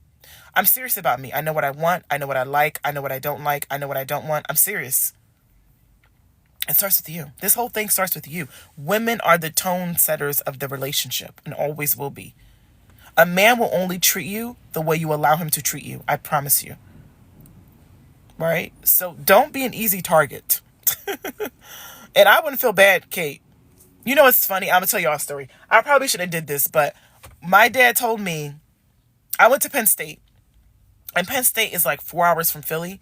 And I had went to Temple, which is in the city of Temple University, is the city of Philly. I went there for a semester and I was like, I don't want to go here anymore. I want to go to Penn State. And I told my dad, I want to leave to go to school 4 hours away. And my dad said, you're not going 4 hours away. You're going to stay here in the city and go to school. And you know what I did? I'm not saying for you to do this, but I've always been kind of rebellious. I went and filled out all the applications, the forms, did all my financial aid, applied, got in, didn't tell my dad. And 2 weeks before I was supposed to leave, I said, I'm going to Penn State. And my dad was like, my dad was super religious. He was like, if you leave, I'm going to disown you, da-da-da-da-da. And I was like, well, it is what it is. I'm going away to school. And then I left. And then, of course, my dad called me and stayed in contact and helped me whenever I needed help and stuff. But I have always been the type of person that I'm going to prioritize myself. You can feel about it how you want to feel about it. I don't know why I'm like that. I don't know why I was never that kid that was like, trying to please my parents. I gotta delve deeper into that, y'all. Y'all made me want to figure out where that came from. That's gonna be after. I'll do that after I get off, but I need to figure out what in me created that. I've never cared about pleasing my parents. And most people do. So I'm wondering now what made me different. Okay, anyway. That's my own little journey that I gotta, my questions I need to ask to myself when I get off, because I'm curious about it now. Women love to downplay themselves. Yes. Ugh. Miriam. I wish I could pin this comment. Women are always downplaying themselves. Women will say things like, I'm so lucky to have him. Gasp. You know what I think about men? I think my husband is so blessed to have me. I never had a thought ever of, I'm so blessed to have him. He's blessed to have me. Right? I think women are always putting themselves last, or downplaying themselves, or not seeing their true worth and value, or thinking a man's going to rescue them, save them. And they don't even know they can save themselves. You can save yourself. A man is supposed to be an accessory to your life, not your complete life. A good husband is a good thing. I can't lie. I love having a good husband, but he's an accessory. I'm responsible for creating a good life. I'm responsible for my own life, right? Through the choices I make every day, through the choices I make, right? He's just an accessory to a good life, but he's not the be end all for a good life. And women really think that, right? And the reason why I think I never thought that was because I saw women around me that had husbands that didn't make their lives easier or better. And I thought, why would I have a man in my life who doesn't make my life easier or better? It looks like he's actually making your life worse. You don't look happy. You don't feel happy. You don't have fulfillment. You don't have the things you want in your life. I was like, I'm not signing up for that. I'm not signing up for that. They're here to make your life easier and better. And if he's not making your life easier and better, even in the courting phase, that's a sign. If he's not doing it in courting, how's he going to do it in marriage? Right? Exactly. You've been alone since you were born for 36 years. I'll be 50, y'all, on June 28th. And I was born alone. I'm going to die alone. And I love my family dearly. I love them dearly. But like I told you, I don't have an issue with being alone. I love alone time. I can go to the movies by myself. I can eat by myself. I love shopping by myself. I don't even like shopping with people. Like how girls go shop together. I don't enjoy that. When I like doing things by myself. I have no problem spending time with myself. Like, I'm probably going to go to the Somali market today because Eid's coming up, as you guys know, on Friday, I think, or Saturday. And I am going to enjoy my time with the Hoyos looking at abayas, beautiful abayas, by myself, having a blast. Probably get some good coffee. I love Somali tea. Gonna get some good Somali tea, my favorite tea on the planet. And there's a restaurant over there where they serve Somali food and Kenyan food. So I'm going to have some good food today. I'm looking forward to a date with myself. My husband works every Saturday. He has car lot, so he works every Saturday. And I never feel bad about it. I'm like, yes, a date to myself. I'll sometimes get my massages or my facials done that day. I'll go for my walks that day by myself. I love alone time. If you don't look forward to alone time, start spending time alone. Start spending time alone. Yes. You know what's funny? I'm not a revert. I was born and raised Muslim. I'm African American. I was born and raised Muslim. My dad converted. So my dad was a revert. And all of his kids were born and raised Muslim. So I'm not a revert. But I love my reverts. I love reverts. Reverts are the energy in a revert. Powerful. How they feel Islam? I'm like, I want to get to your level. Like, they're so beautiful. I love my reverts. You guys are amazing. The fact that you chose it for yourself, I feel like they see the beauty in it. Like, they see the beauty in it more than I did. Like, I had to come back to Islam and be like, I didn't even read the Quran, the whole Quran till I was 28, y'all. Born and raised. learning it, memorizing it, knew a quarter of it, went to Quran school when I was little. My dad wanted me to be a Hafiz, right? And didn't even understand what I was saying. And then read the whole thing when I was 28. And it was like, wow, this is powerful. And I'm on my third full read of it now for my kids. I played in the car for my kids. And I still catch new things in it every day. I'm like, God is great. I was reading this verse the other day where he was like, and like, it was talking about how he grew human beings in stages. He was like, I grew you in stages. And I was like, evolution's in the Quran. I was like, dang, beautiful. So if you're not reading that book on a regular basis or listening on a regular basis, especially if you don't speak Arabic, listen to the English too, or the Arabic and then the English. It will.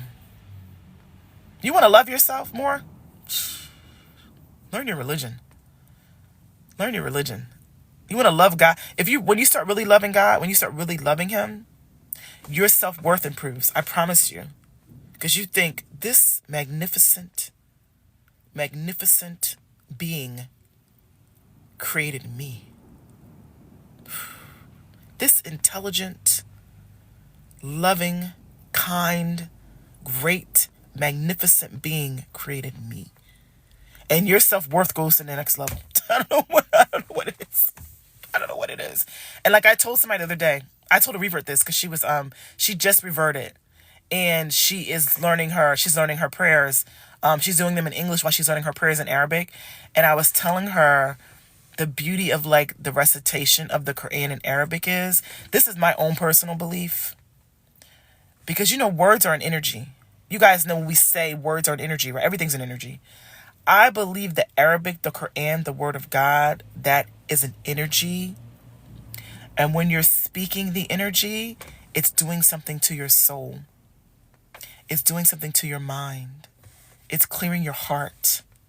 The frequency, the vibration of the words is a healing. Allah says it. You want to heal yourself? Those words are healing. You should have Quran on every day. You should play a little bit. I play at least 15, 20, 30 minutes every day. The vibration of the frequency of the word of God is a healing for your soul, for your mind, for your heart. It has elevated me. It has elevated my self-worth. It has made me closer to him. It has put my life into perspective. It has made my life easier and better. It has given me peace and joy and fulfillment like I didn't even know existed. So that's what I always tell women. You got to get into that book, girl. You got to get into that book. Okay? Even if you're in a marriage with a man and it's not great, and you're not happy, and you're trying to find a way out, Quran every day. The other thing is the negative energies around us. There are good jinns. But the bad jinns and shaitan can't listen to it. So when you have it playing, you're not being negatively influenced by the whispers of evil. You're only positively being influenced by God. Do you understand the power of that? Do you understand that we as human beings are literally in a matrix and there's evil all around us, constantly whispering at you, telling you, you're not good enough. You're not smart enough. You're not pretty. You're never going to find a good husband. Can you imagine when you have those words of God playing, that those energies are silent? Can you imagine what you're going to start to feel within yourself and hear within yourself? And how you're going to be so tuned in and tapped in when you don't have negative energy spinning around you? I'm about to cry. Tears. Gasp. Y'all got me in my feelings today. This live is all over the place. I done covered everything. But this is the other advice I give Muslim women. How are you not in your Quran every day? You want a good husband? For all you know, well, this is what I think about a good Muslim husband. A good Muslim husband is listening to the words of God on a regular basis. And if he is, he's not going to have the negative energy in his ear constantly, maybe saying to him, to not approach you, or to not honor you, or to not give you what you deserve, or to not respect you, or to not give you the love you deserve, or to not take amazing care of you, or to be selfish when he gets you. Can you imagine how Shaitan loves breaking up marriages? Y'all know that, right? We play Quran in our house at least once a day. So we know that Shaitan's number one thing he loves to do is break up marriages. So that would mean he doesn't want you to start a marriage. So if you're not playing the Quran every day and you're talking to brothers who aren't, what do you think he's whispering in your ear and their ears to keep you guys apart? Don't call her. Don't reach out to her. You don't call her too much. You're calling her too much. You're a simp. That's probably what he's saying in his ear. What do you think he's saying in your ear? He doesn't really like you. You don't do it. He's not making enough money right now. You don't want to be with him. You got to see beyond the veil, y'all. You got to see beyond it. And the Quran is protection. So play it every day. Remember I tell you attract who you are? So if you're the type of woman that listens to Quran every day, what do you think your husband is going to look like? And if he has his protection on every day, like the Quran is like an armor of protection from the shayateen, if he has his protection on every day, what do you think your marriage is going to look like? What do you think your courtship period is going to look like? What do you think it's going to look like if y'all played Quran every day? It probably would look a lot different than you guys not doing that, right? So I really, subhanAllah. I hope you guys get what I'm saying. I hope you get what I'm saying. We have to keep our shields up, y'all. We got to keep our shields up. This life is delusion. It's delulu. It's a delusion. It's a screen. It's not real. And the shayateen's job is to make you think it is. So that you're not living a higher purpose. You're not living a higher calling.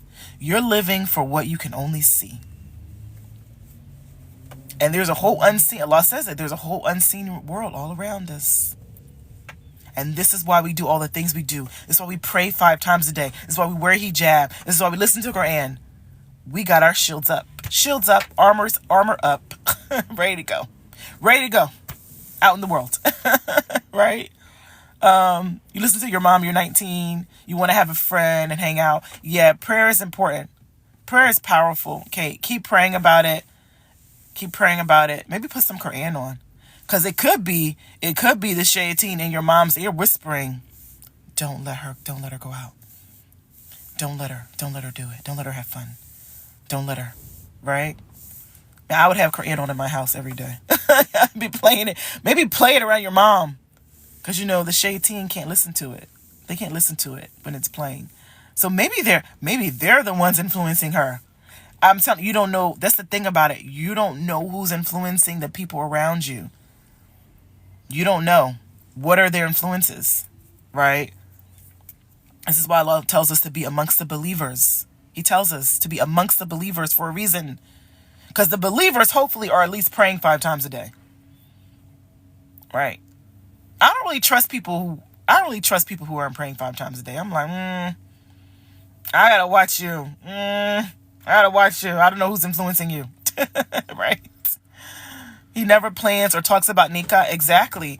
If a man is in your life, he's courting you, and he's not talking about the nikah, and it's been 6 months, he's not asking you what you want for a dowry, he's not asking you where you want to live, he's not making future plans with you, he is not serious. That's a good question to ask. Do you listen to the Quran every day? Write that down, y'all. Do you listen to the Quran every day? I don't know if I can trust you. I don't know who you're being influenced by. Do you pray 5 times a day? I don't know. Who's influenced? I know who's whispering in your ear. I don't know. I don't know. Right? My husband listens to Quran a lot, and I love it. We sometimes will, sometimes this is like what our date night is. Like, we'll go out to eat, and then on a Saturday night or a Sunday night, we'll go in the car together and play Quran together on the way to the masjid, and then we'll make Isha in the dark in the masjid. They pray Isha in the dark in the masjid, in our local masjid, and it is soul filling. Belly full, soul filled. Belly full after dinner, soul filled. Gasp. How about that? How about y'all go to the masjid together? Let's meet at the masjid. Let's go pray Isha together. That would be a good courting. That would be a good courting outing. Let's go pray Isha together in the masjid. See what he says about that. How about when you guys get together, let's listen to Quran together. Let's do that together. You know what would be good about that? Ooh, I just felt this and heard this. Imagine if you played Quran while you were with him. See how he reacts to it. See how he reacts to hearing the words of God while he's with you. See the influence. See what he says. See what he talks about afterwards. I'm telling y'all, the Quran is powerful. Powerful. It's powerful stuff. Are you guys, when you are courting Muslim men, are you finding out about their level of religiosity? Are you finding out if they're real believers or are they hypocrites? Those are the questions to ask. I need to see, Ya Allah, show me, is this man a real believer in you? Or is he a hypocrite? There's a lot of Muslims that say they're Muslim. So many. Y'all know them. They're not real believers. I want to be a believer. I'm a Muslim right now. I'm not really a believer. I'm working on it. I want to be a believer. That's the question that you need to find out is, does he really fear God? Does he really love God? Or is he just saying he does? What's his behavior showing me? Because behavior is everything, not words. How often does he go to the masjid? Does he enjoy making Isha in the masjid or Fajr in the masjid? Is he a part of the Muslim community? The brothers, do they know him? Does he make Jummah every Friday? Does he talk about the kuppah? My husband makes Jummah every Friday. So yesterday when I saw him, what's today? So Friday night when he came home, he said to me, oh, I got to tell you what the imam said that really touched me at Jummah. And I was like, what? And then we started talking about it. Do you guys have conversations about Islam? Or is it all about dunya and what you want to do, where you want to live, where you want to go, where you want the honeymoon? Is he teaching you about Islam? Is he curious about Islam? Is he learning about it? Is he asking your thoughts about things? Are y'all having conversations about God, about the Prophet Muhammad, peace be upon him, about things he's learning, things you're learning? Make Islam the foundation of your life. Make it the whole foundation, not a man. Not a man. And that's why I think Allah subhanahu wa ta'ala has permitted divorce. I don't think he wants us to make each other the foundation of our lives. I don't think he wants us to make a man or woman the foundation of our lives. He wants us to make him the foundation. And if he's the foundation, I was watching this Mufti Mink video the other day. And he was like the Sahaba. Many of the Sahabas divorced. Many times. And they were the best of the believers. They were the best of the believers. So it's not I think we kind of get confused about the reason why we're here. We're not just here for marriage. We're not just here to create families. We're actually here for the worship of Allah subhanahu wa ta'ala. And you could choose many different ways to worship him, right? But we're not I think we get so focused on it. But when it comes to men, that's what you want to find out is especially a Muslim man, it's is he working every day to worship his creator in the best of manners? If he's working every day to worship his creator, he's going to honor and respect and love me, and it won't even be about me. He's going to take amazing care of me, and it won't be about me. It'll be because he knows this is about the worship of the creator. When he gives his family charity, when he buys you guys a house, a car, food, groceries, that is in the service of his creator. It's not even about you. When he gives charity to people, to his family, it's about the service of the creator. So this is why Islam has to be the foundation of your life. And this is why you need to look for a man who has Islam as a foundation of his life.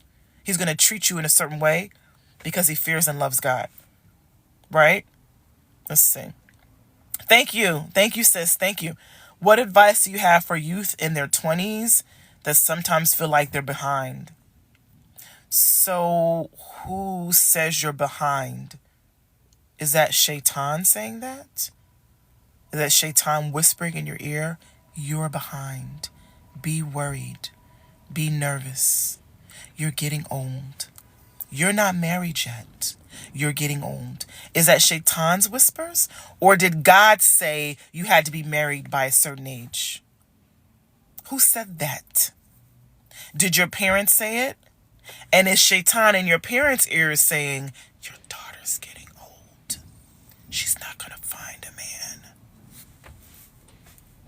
What did God say about when we are supposed to get married? Nothing. As long as you're puberty, right? Then after that, you could get married any age. So remember I told you guys, I don't care what human beings think of me. That's the level I need you on. You know how you get to the level where you don't care what human beings think about you? The Quran. On a regular basis. I promise you. It freed me from the thought of what does a human being think of me. As long as God says to me, you're living right by this book, by what I say, I'm good. What age did Khadija radiallahu meet the prophets, Muhammad, peace be upon him? Was she like 40? She had been divorced twice, widowed twice. She was widowed, not divorced. She was widowed.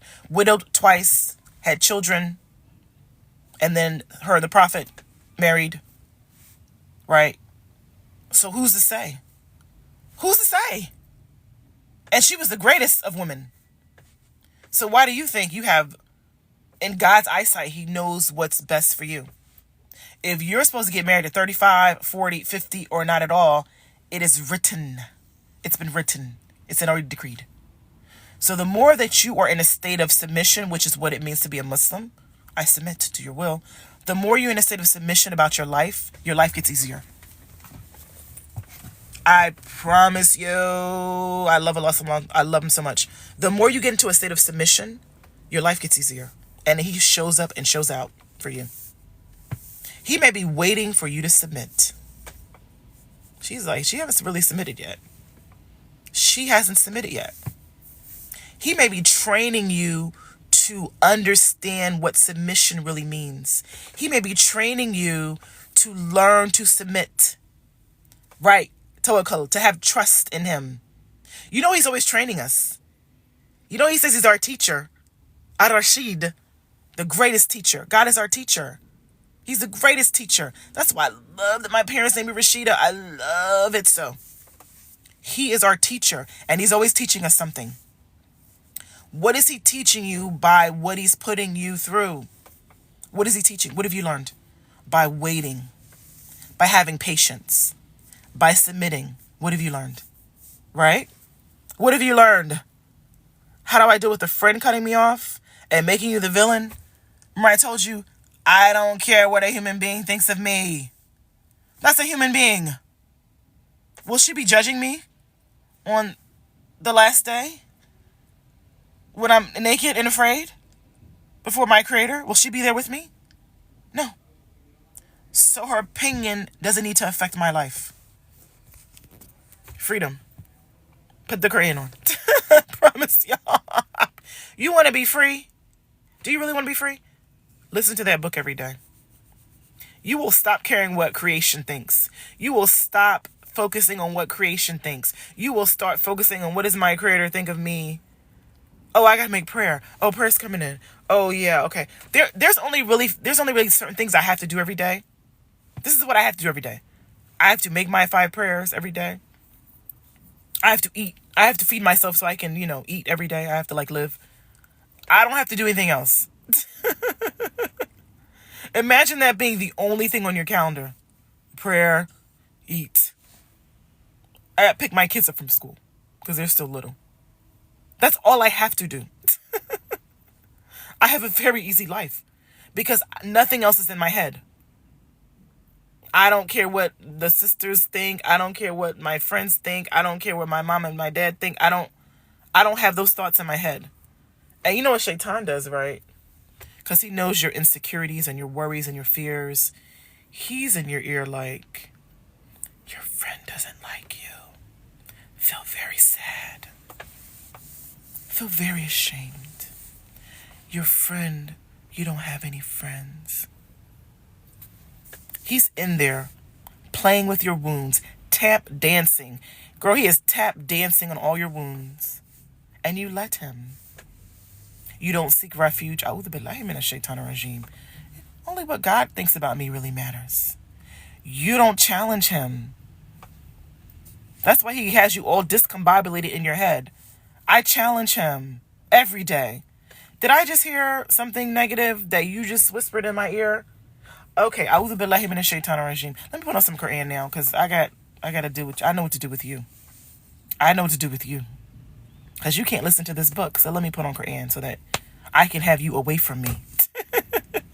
What are you doing all day? You're stewing in the thought. You're stewing in all your negative thoughts, which are his whispers, and you're not challenging him, right? So, oof. I've been on for a long time, y'all. I'm going to stay on because my son is at his little car show, and I have nothing else to do. I'm in a parking lot. So, you know, he drove. I made him, because he's like, Mom, I want to go to this car show. And I was like, I'm not driving. I'm not putting gas in my car. I'm not buying my Red Bull. I'm not buying coffee. You're doing all this for me. I even treat my son like that. I treat my son like, how can you serve me? How can he serve me? The same way I treat my husband. I'm always thinking, how can he serve me? Right? Do you guys see men like that? You know, they're here to serve us. That's why they're on the planet. They're here to serve their women and children. Do you guys see them that way? Are you always thinking, how can this man serve me? I'm teaching my son that, so that when he has a wife, he'll be thinking all the time, how can I serve this beautiful creation of God that he has loaned me as a gift? He's loaned me this woman as a gift, the most precious gift on the planet Earth, a diamond. A diamond. How can I serve her? Women, you need to teach your sons this. He should be thinking of how he can always serve her. You should be thinking, how can this man serve me? How can my son serve me? Right? You know what's funny? Oh, this just came, y'all. You know how in the Quran Allah says, like, there'll be servants in Jannah and there'll be young boys serving us. Tears. Gasp. It's in the Quran that we'll have young boys serving us. Serving us. So practice it in this life. Think about all the ways your husband can serve you, and then start asking him to serve you. It could be the simplest of things. The remote could be literally 3 feet away. Babe, can you get me the remote? You could get up and get your own glass of water. You could get up and get your own glass of water. You could do that. But why would I do that? Babe, can you get me a glass of water? Can you reach that? Can you do this for me? Can you buy me that? Can you take me here? Can you start practicing being served? Do you understand how amazing women are? Like, that we are a gift to them. A beautiful, precious gift on loan from the creator of the universe. And it's their responsibility to be kind to us in the Quran. They have to be kind to us, to provide for us, to protect us, to cherish us. Even Allah says in the Quran, before they're intimate with us, they should do something good for us. How can y'all not? Do y'all read your book? How can you not understand how valuable God has made us? When I read that part where he was like, oh, before you're intimate with your wife, do something good first. I was like, we are the queens. We are the prize. We are the prize. Right? It doesn't matter what men see, bubble tea. It's what I see. It's what I feel in my soul. Because what I feel in my soul is an energy that pulls in like energy. If I believe in my soul that I should be served by my husband, guess what I attract? A man who wants to serve me. Only weak women would attract a weak man. I'm not a weak woman. Are you? I'm a powerful woman. My husband is a powerful man. I am a reflection of my partner. My partner is a reflection of me. So all I got to do is work on me. I just got to be a powerful woman. When I'm a powerful woman, I can only attract a powerful man. This is what I'm telling you guys with the whole thing, with the whiz lizard thing, If y'all can't see that's a weak man, if y'all can't read the energy of that, if y'all can't see that's an insecure man, I'm going to have to teach you something. You should be able to sit across from a man and feel his energy. Have y'all done that before? Can you sit across from a man, a real man, a masculine man, and feel all that masculinity?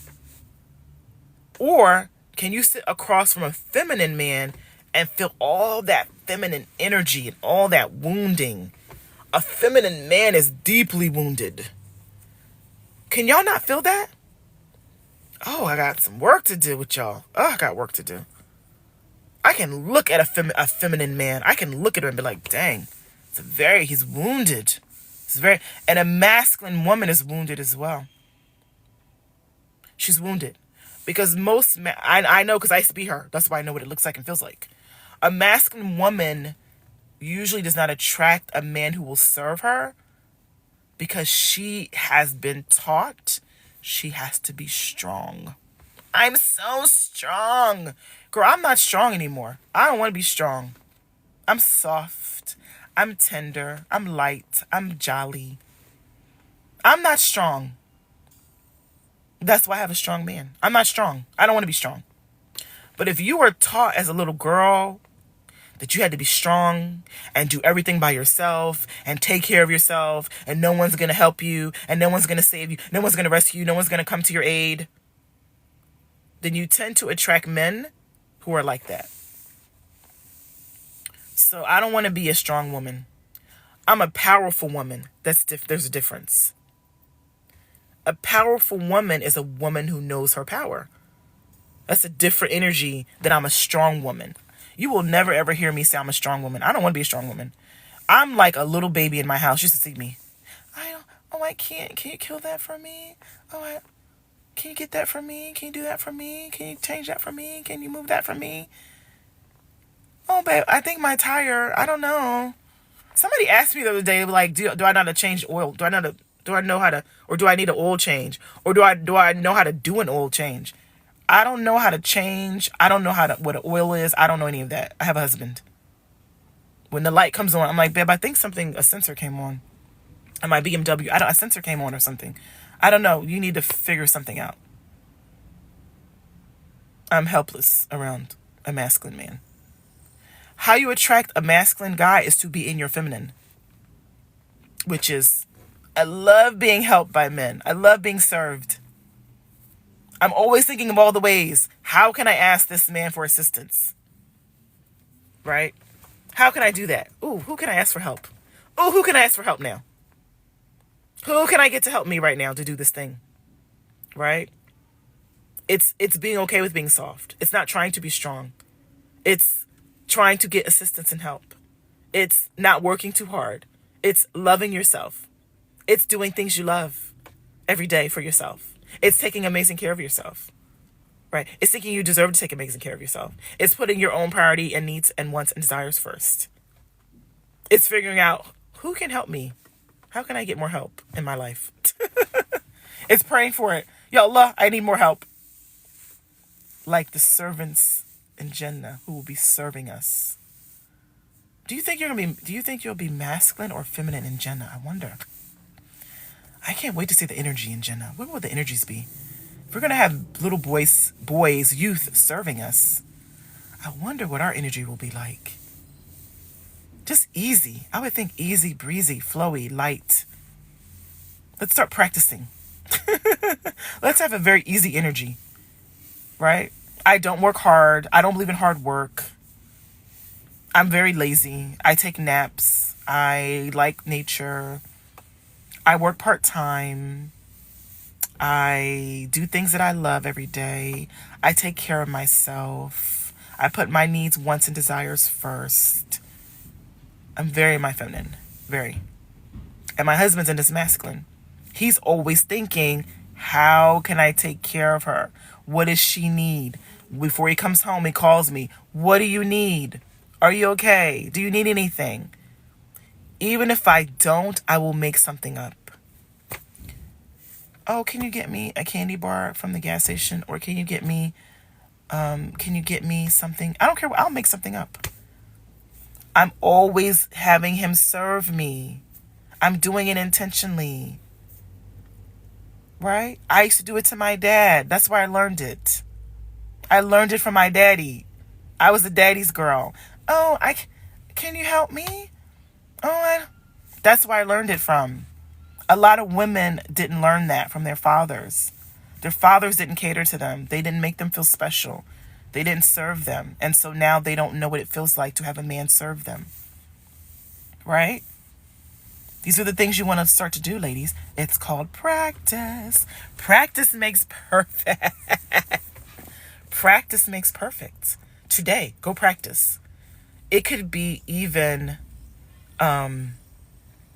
So if a man is in front of me, like if I'm going into a store, and a man is in front of me and he opens the door, I will make sure they hold the door for me.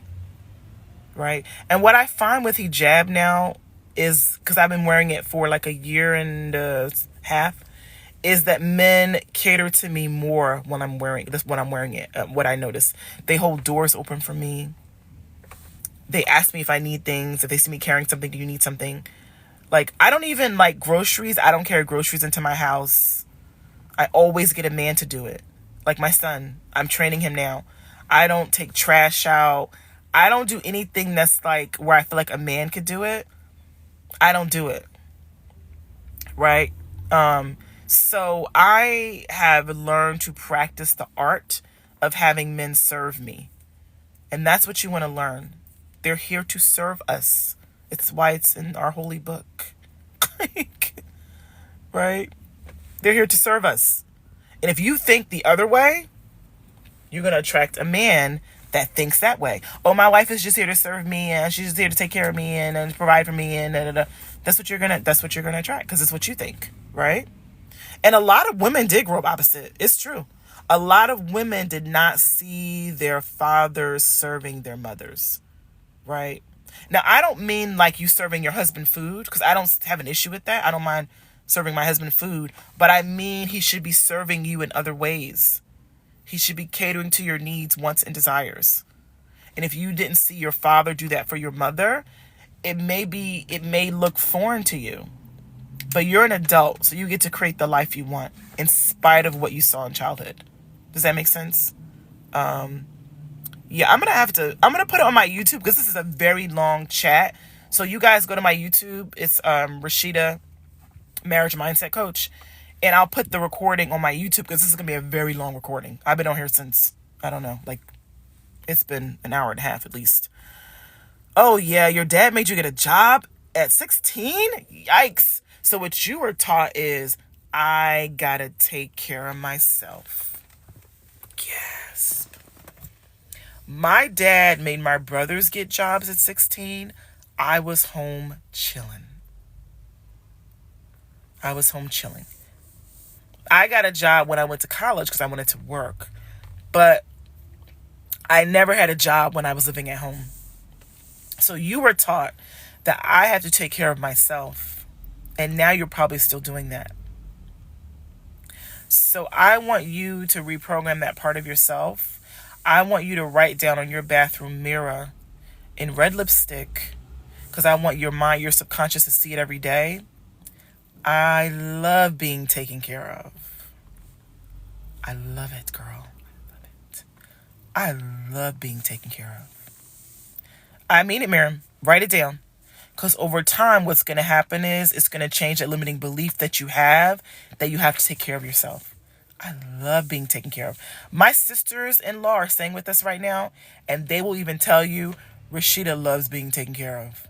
Even they take care of me. One of my sister-in-laws will bring me tea. Sometimes she'll serve me food. One likes to cook, and she'll cook. I love being taken care of. I love it. Absolutely love it. Do you love it? I want you to say it. I want you to say it, Miriam. I want you to close your eyes, because I want you to feel the feeling of saying it to yourself. I want you to, all ladies on the chat or live, I want you to close your eyes, put your hand over your heart and say, and I want you to feel the feeling of it. I love being taken care of. Oof. Yes, that feels wonderful. Versus, now feel the feeling of, I always got to take care of myself. I got to take care of energy. I got to take care of everything. It's such a low vibrational feeling and energy. It feels very manly too. Oh, gasp. That felt very masculine in my soul when I said it. And then you wonder why you attract a feminine man. You're attracting a feminine man because he loves being taken care of. And you love taking care of others. He loves being taken care of, and you love taking care of others. Perfect match. Perfect match. My husband loves taking care of me, and I love being taken care of. Perfect match. Life is wonderful when you understand how it works. Right? When you understand the matrix, you can play with it. It's so much fun. Let's see. I wish they watched you more. You changed and gave me so much hope in halal relationships. Let me tell you, they don't have to watch me. You have to watch me. A man doesn't have to watch me. Women do. Because women set the tone for the relationship. When a woman changes, she changes everything. You ever see a woman change? You ever see a woman change and say, I'm not putting up with this no more. I divorced him. I know my worth and value. I'm not going to settle for his foolishness anymore. And then she changes. And then her whole life changes. It's not about changing them. It's about changing you. It's about changing you. And when you finally get what I'm saying, your life will change. I got to change me. If I don't think men are here to serve me, if I don't think men should give me my best life, if I don't think they should make my life easier and better, how can I attract that in a man? How can I attract a man who will make my life easier and better if I don't believe I deserve that? I have to believe it first. I have to live it first. I have to believe that first before I can create it outside of me. That's how this life works. Okay. You guys got me on today. Seriously. I'm like, I don't think I've never done a live this long. I can feel it. I'm getting a little winded right now. You grew up the opposite. Most women grow up the opposite. And now it's time for you to change because you're an adult now. Right? Right? Yeah. Men, I love having men serve me, girl. I love it. I love it. Love it. Love it. My dad served me. My brother served me. My husband serves me. My son serves me. I love being served. I love being catered to. I love being taken care of. I love being treated like a queen. I love it. I love it so. And it's what I deserve and what every woman deserves. Because I have a womb. I have a womb. And I gave you children. Do you understand how tough it was to carry a baby in my body? Twice I did this for 9 months. Do you understand this? Have you guys carried babies in your wombs for 9 months? My self-worth went to the next level when I became a mother. Because I was like, I deserve the world. After me pushing those babies out of me, well, one was cut out of me, where my skin was literally peeled back as she was being pulled out of me. And the other one I pushed out of me. And you could not tell me I was not a queen after I did that. You could not tell me that. Because a man could never. A man could never. A man could never. You could not tell me I was not a powerful being when I did that. And that I deserve a husband who honors me for what my body did? I don't think y'all understand how valuable women are. I don't think women really understand how valuable they are. Even mothers don't understand it. And I think, but you pushed a baby out of you. How can you not see your value? Oh, I'm going to pray for you. I'm going to pray for all of y'all. I'm going to pray for all of y'all. The fact that God gave us the ability to do that, do you understand how loved and special and beautiful we are? I was watching this TikTok. I love Indonesians. I think it was like an Indonesian TikToker, I want to say, or Malaysian. One of those cultures over there. And after she had her babies, she has a full-blown staff. Have y'all seen this girl? She has a full-blown staff that catered to her every need. Her food was served to her. Her babies were being like swaddled and cuddled while she could carefully breastfeed and enjoy her breastfeeding experience. And I just thought, this is a woman who values herself to the highest degree. That's what I thought. This is a woman who values herself to the highest degree. And that's why she attracted a man who values her to the level where he would give her a full staff once she had a baby. And I thought, that's what I thought when I went to Dubai. I was like, those are the kind of women friends that I need.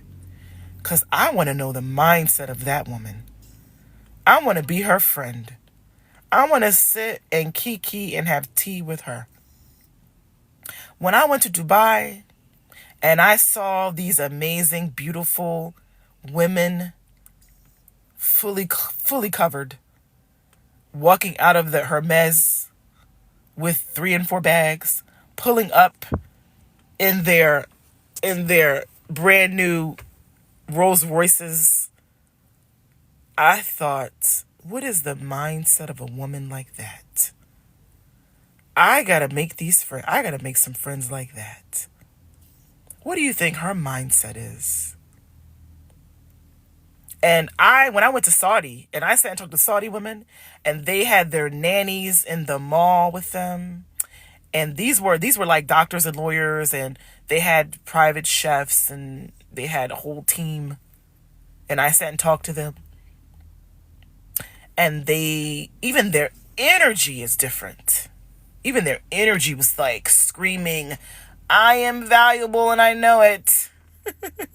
It wasn't screaming, I just want to be loved. I just want to be liked. Please, someone love me. Their energy was screaming, I am valuable and I know it. And when I would talk to them, and we would kiki a little bit, the ones that spoke English, I was like, I gotta buy property over here. I want to, you know where I'm planning to take my kids to Qatar for spring break. Qatar. They always say, you're saying it wrong, Mom. It's not Qatar, it's Qatar. Qatar. I want to buy property over there because I want to get into I want to hear the mindset. I want to have tea and hear the mindset of these women. And you know why foreign workers can be mistreated? Is because, and I'm going to tell you, everything's mindset. Everything is mindset. Everything is. And I know this because I grew up poor.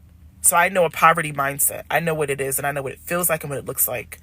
When you grow up in poverty, what you learn is that what you're taught is you don't have options. That's what you're taught.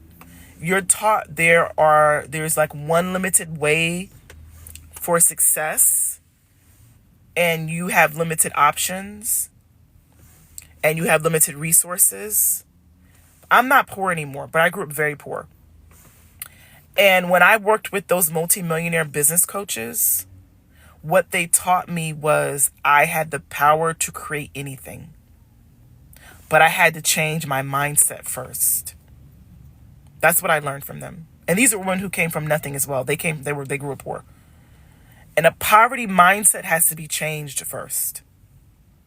A poverty mindset is, and that could be the case, Bubble Tea. I'm not saying that they weren't abused or neglected. There's women all over the world who are abused and neglected. There's women in the West, in America, in London, in England who are abused and neglected who aren't Muslim. Abuse and neglect is a worldwide thing, right? It's worldwide. But a woman who truly, truly values herself will not allow a man to do that to her. This is what I'm trying to get you to understand. It's about the sense of value and worth that you have in your own soul. You won't allow it. I've never been abused by a man. I've never been hit by a man. I've never been smacked by a man. I've never, ever, ever. So even when I talk about it, I tell people I can't really speak on it because I've never experienced that. Because that's not what I experienced in my home. So I don't really know the energy of it, right? But anyway, poverty is a mindset. It's a mindset. I know people that came from nothing that have built success. Plenty of people. I know people in countries where you think you can't be successful that have built success. It has to start with changing your mindset. Everything is mindset first, I promise you. If you truly believe in the creator of the universe, if you believe that he is infinite and that anything is possible, if you really believe it, he will show it. He will show up for you. Because all the things I prayed for, when I really wrapped my faith around it, it came. It came. Right? So yeah, there's women who've been abused all over the world. But what I find with women that are in those situations and they have to be real with themselves is most women like that do not love themselves fully and completely. And honestly, I think most women don't. I'll be honest. I would say maybe 75% of women don't love themselves fully and completely. They don't. And then they attract men. Men who are abusive are very insecure men. They're very insecure. And they don't love themselves either. And generally, they come from homes where they have been abused or they've seen abuse. So they're just repeating a cycle. Most people repeat their patterns. Did you know that? Most human beings are repeating childhood patterns. That's what they're doing as adults. And until you start to see how your childhood patterns are still affecting your adult life, you won't change. And nothing will change for you. So this is why we do therapy and coaching. Because we want to go back and figure out, why do I not love myself? Why do I not value myself?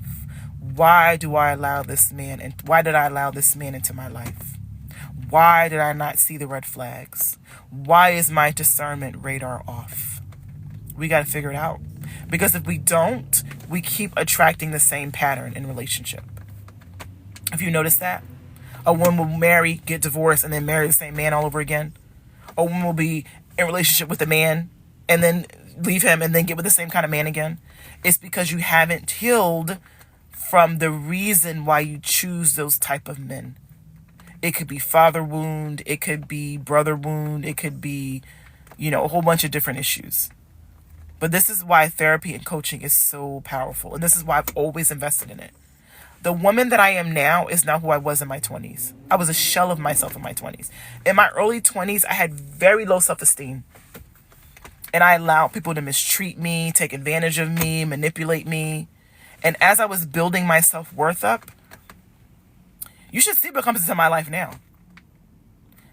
People come into my life now to serve me, to help me, to aid me. They don't come into my life to take from me like they did when I was in my 20s. Because deep down inside of me, I didn't believe I deserved that. Right? So the work is always within, as I tell you guys. It's always within. This is a long chat. Dang. You guys, Only because I'm waiting for my son. I'm waiting for my son. He's the only one that I would sit around and wait like this for. I think I said this before. You should only unconditionally love yourself and your children and God.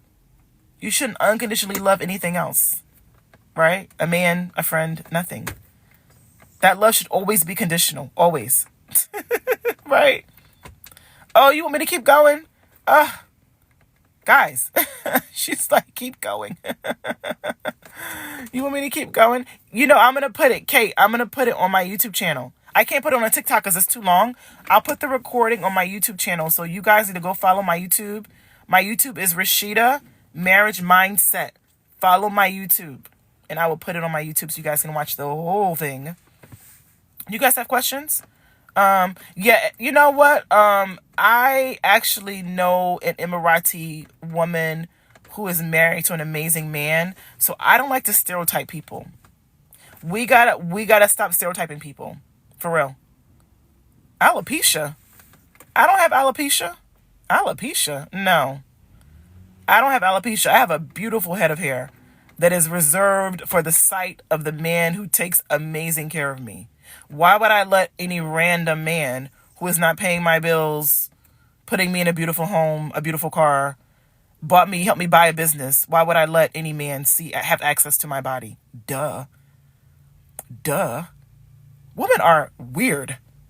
I never understood that. Why would you let random men who are not feeding you, clothing you, protecting, providing for you, giving you an amazing life, have access to see you in a sexual way? Duh. So no, I don't have alopecia, and the only man who sees my hair is the man who's giving me, alhamdulillah, an amazing life. Okay? Exactly. Girl, I love Islam. I keep telling y'all Islam has elevated women. I don't think women really get what I'm saying. The creator of the universe said to you, why would you let a random man that's not taking amazing care of you see you in a sexual way? Why would you do that?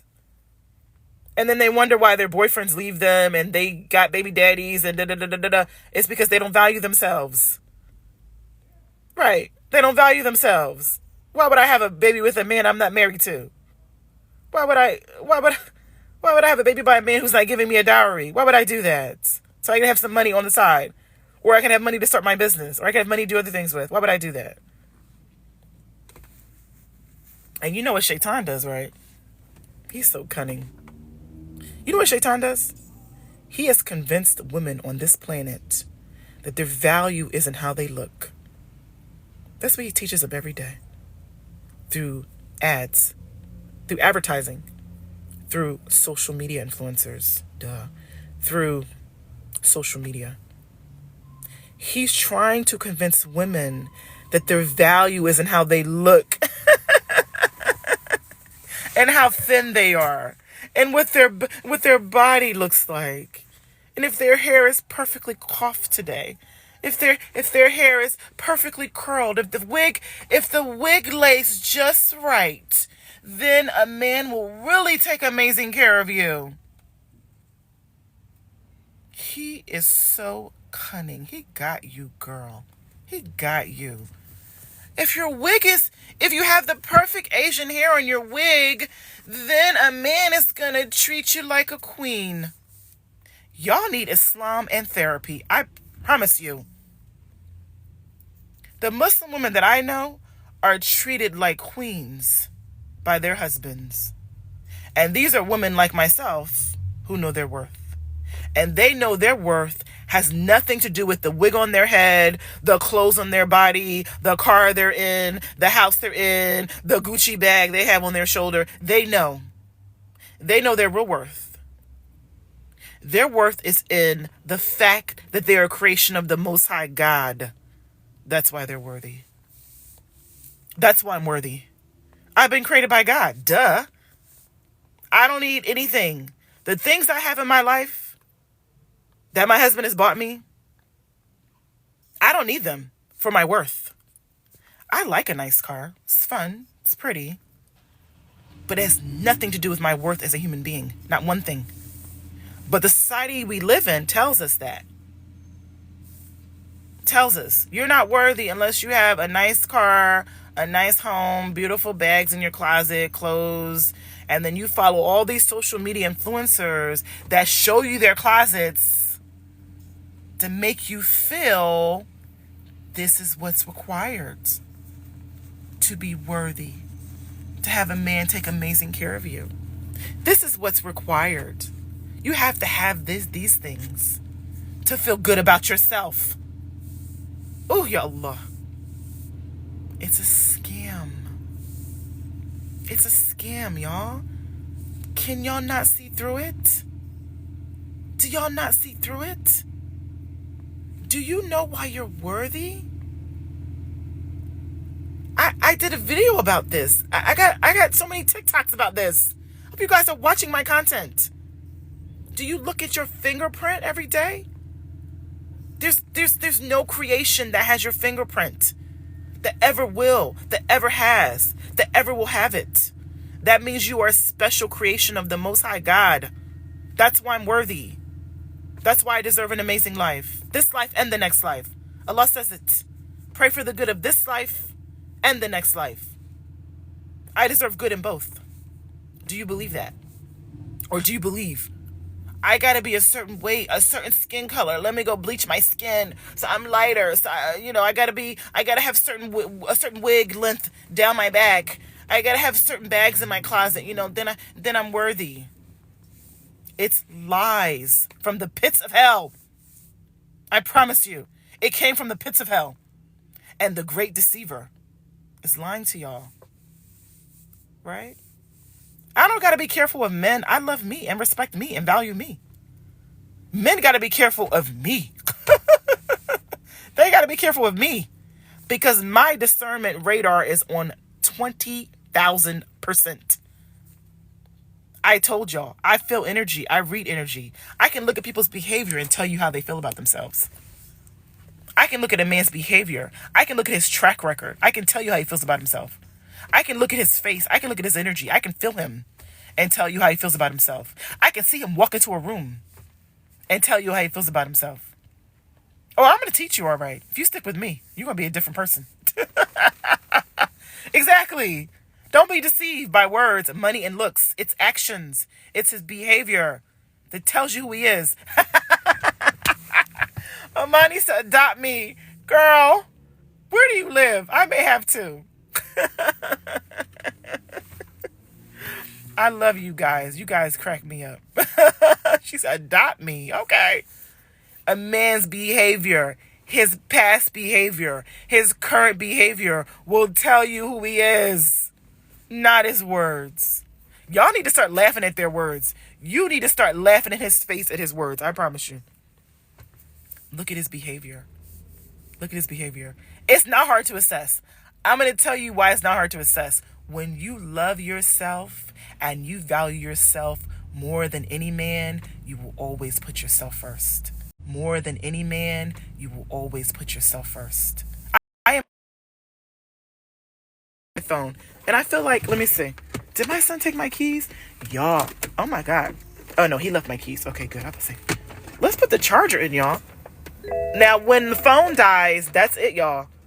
The only man I would sit here and do this for is my son. I promise y'all. I promise y'all. I would do this for anybody else. And he's the one I had to push out. So, and I tell him all the time. I tell my son all the time? I hope you're getting your money up. So he's working with his dad on Saturdays. They go to the lots. He sells cars with my husband. I tell him, I hope you're getting your money up. I'm already training him. I hope you're getting your money up. Because you're going to have to pay a dowry for the gift, that beautiful wife that Allah is going to loan you. Hope you're getting your money up. Hope you're saving your money. His dad is making him save money right now. He's saving money. He's teaching him how to save, right? For what he wants. So, okay, let's see. What are you guys asking? It's not hard to assess. It's only hard to assess when you don't love yourself. When you love and value yourself, you'll see them coming. You'll see these crazy men coming from a mile away. I promise you. The work is within, okay? Your discernment radar will be so high, they will irritate your soul. Men who don't love themselves, who are insecure, who don't value themselves, who are not providers, who are not masculine, will irritate your soul. You will not want to be in their presence. It's not physical self-care, it's hearing your thoughts. How you know you love yourself? How you know you love yourself is hearing your thoughts about yourself. What are you saying to yourself all day? And it's in your behaviors. What are you allowing? What are you choosing? That's how you know if you love yourself. What are you choosing every day? What are you allowing every day? Are you living a good life? Are you happy? Are you happy? Right? Let's see. Rich men that have multiple wives. I'm going to tell you something. And I talked about polygyny like a little bit. This is what I really think. You can be with a man that has multiple wives if he's taking amazing care of you, if you're not in love with him. Polygyny does not work when you are in love with that man. I could do it if I wasn't in love with my husband. But if I did it, he'd have to have money. He'd have to be taking amazing care of me. I would not be working. I'd be like shopping all day. And I don't even really enjoy shopping like that. But I would not be having to, and I don't even really enjoy shopping like that. But I would not be having to work hard if I was in a polygynous relationship. But I think women can do it when they're not in love with a man. If you're in love with him, it's really hard because you'll be naturally jealous. So for me, that's why I couldn't do it right now. But you never know. You never know what you could do, right? Until you're in the situation. Let's see. Yeah, with polygyny, I don't think polygyny is about love, to be honest. I think women who do it are like, because I know single mothers who've done it, and honestly, they're like, listen, I need a man to come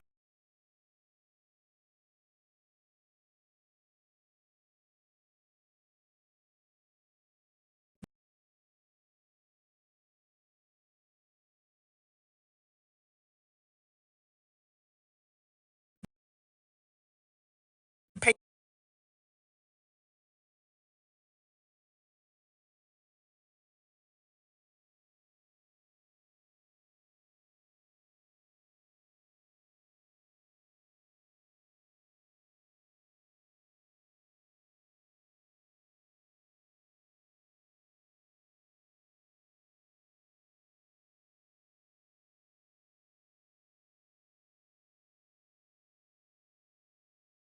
Okay, that was hubby, y'all. He's just calling to check in. Yeah, you know what's funny? Bubble tea. So Allah says in the Quran, like, if you don't do justice with them, then it's better for you to have one wife. You can only do it. And I feel like I feel like only men who have money should do this, because it's hard to take care of two households. And in Islam, they have to have their separate households. So how many men can really take care of two households? I think I read somewhere like only 5% of Muslim men in the world are in polygynous relationships because they can't afford two families. That's a hard thing to do, right? But some men can do it, and some men are wealthy, and some men are doing it, and some men are fair. So we're not going to stereotype and say most men aren't. I don't know most men, right? The ones that I do know that are in those type of relationships, they're happy. And what I find is because that woman was like, I need a man to pay these bills. And I'm tired of paying bills by myself. I have children to feed. I'm tired of working 2 jobs. I'm tired of working hard. And it's working for her. She's like, he's a good dude. And she's the type of woman who doesn't want a man up under her. She's like, I don't really need him here every day. That's the other thing when it works, is when some women don't want to be up under a man all day, every day. They don't want to see him every night. They don't want to sleep with him every night. They don't want to cook for him all the time. So they like that divvying out the responsibility of it. So, to each his own. Everybody's different. We're not all the same. And that's the issue. We're not all the same. We're all different. God knows that. We're all different.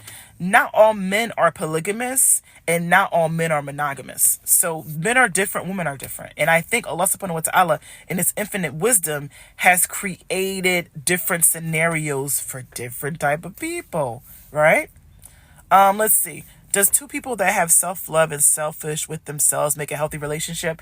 I feel like, and this is what I feel like I have, and I feel like I love me, my husband loves him, We have our own lives outside of each other. But he prioritizes me. When we come together is when we want to be together. He's very busy. He has his own businesses. I have my own business. We have our own lives. But we see each other every night, which is just enough time. We don't want to be up under each other all day. It's just enough time. He comes home late. He makes his prayers at the masjid. Comes home late. It's just enough time. I have time for myself to watch my watch laters or do my whatever I want to do. It's enough time away from him to miss him. So I think we have a very healthy relationship. We have our own lives, and then we also have each other. But we also don't control each other. Like, he does whatever he wants to do. He went to a wedding yesterday, and I didn't want to go, so I didn't go. And that was fine, right? And I do things for myself. He does things for himself, and we're not here to control each other. You know, I think that's when it's healthy. It's when you have your own life. He has his own life. You're not like, I need to be with this person. He needs me. I need him. That's when it's not good. Let's see. And I think you shouldn't say majority. That's a broad statement to say majority. Because I think everybody's different. And Allah subhanahu wa ta'ala knows that. He knows that we're all individuals. Like I keep telling you, he created us as individuals. We're individuals, right? Let's see. Validation versus clarity in a relationship. I don't seek validation outside of myself. That's the issue with a lot of women. Seeking validation from a man. I don't need a man's validation. I have God and me. That's all the validation I need. When you really love yourself and you really accept yourself, you'll stop looking outside of yourself for the things that live within you. Should I say it again? When you love yourself, is that a dog over there? No. When you love yourself and you value yourself, you will stop looking for that outside of yourself because it will live in you. I don't need a man's validation. For what? What do I do with that? I don't get it. What do I do with it? I only need my validation. I need to make sure I'm good. I'm happy. Right? I'm not even looking to my husband to give me happiness. I'm not looking for that.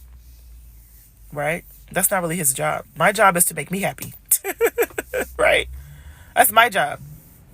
Right? Let's see. Okay. I'm so happy. Gambian gal. I have a Gambian man. I love my husband. He's amazing. So I hate when people say, well, all Africans are like this or all Gambians are like this. Da, da, da, da. You know what I think it depends on, Gambian gal? How he was raised. That's why I keep telling y'all, get into the childhood. Ask childhood questions. It depends on how that man was raised. My husband was raised by a very independent woman. His mother was an independent woman. Okay? And she could let a man go when she needed to. Okay? And she was a businesswoman. And of course he's going to want to be with a businesswoman because that's what he saw as beautiful. A man's first love is his mother. That's his first love. A woman's first love is her father. She tends to look for men, even if it's negative or toxic, that relationship was negative or toxic, she subconsciously will attract men like her father. The same way a man will subconsciously attract women like his mother. So you want to find out what was the mother-son relationship like. With my husband, he adores his mother. He adores her. Every time he talked about her, she passed. May Allah have mercy on her and grant her Jannah. Every time he talked about her when we were recording, it was all love. It was all good. It was the good things he saw. It was how she made him feel special and loved. And he adored her. So when I heard, oh, he adores his mother, what do you think I was thinking? He's going to adore me. And my father adored me. So the number one quality for me that I'm looking for in a man is, will he adore me? That's the most important thing to me. Islam and will he adore me? Because that's what I had from my father. So for me, that just feels like normal life. Same deal for him, right?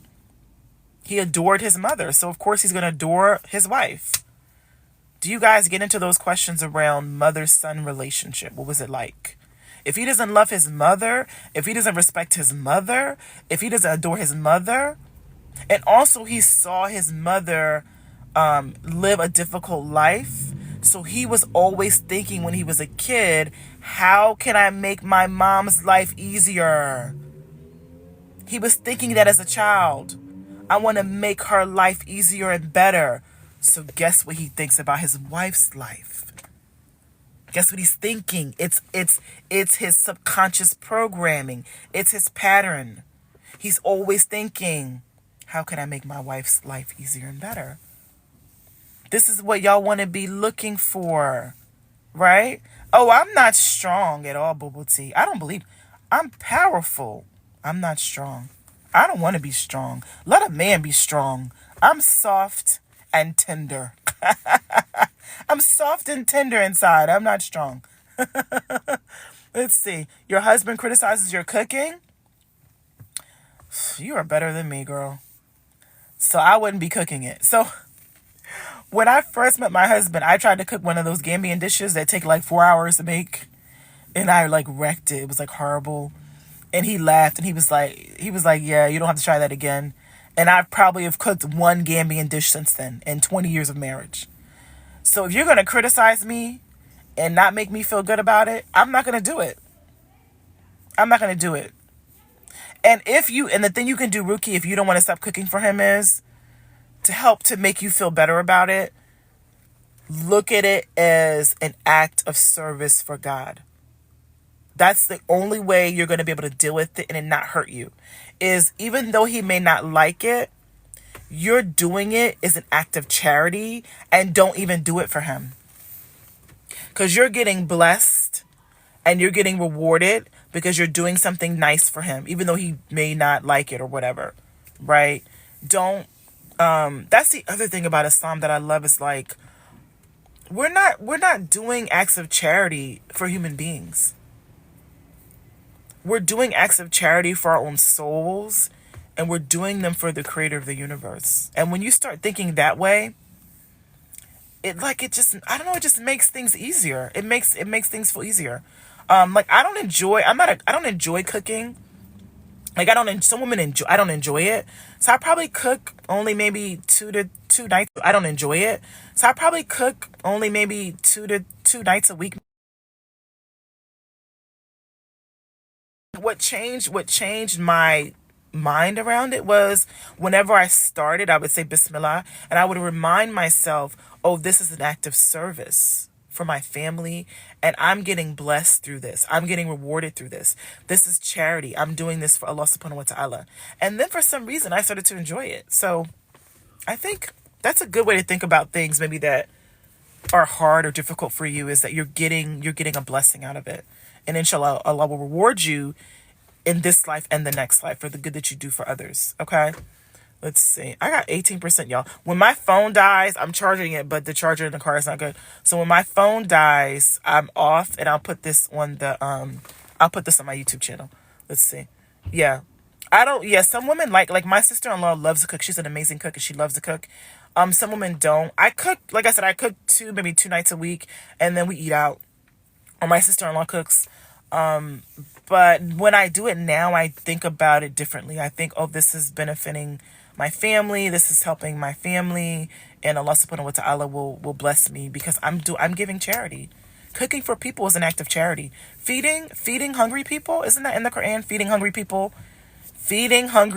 is an act of charity. Feeding needy people is an act of charity. So when you're feeding hungry people, even your family, you're giving charity. You're doing a blessed thing.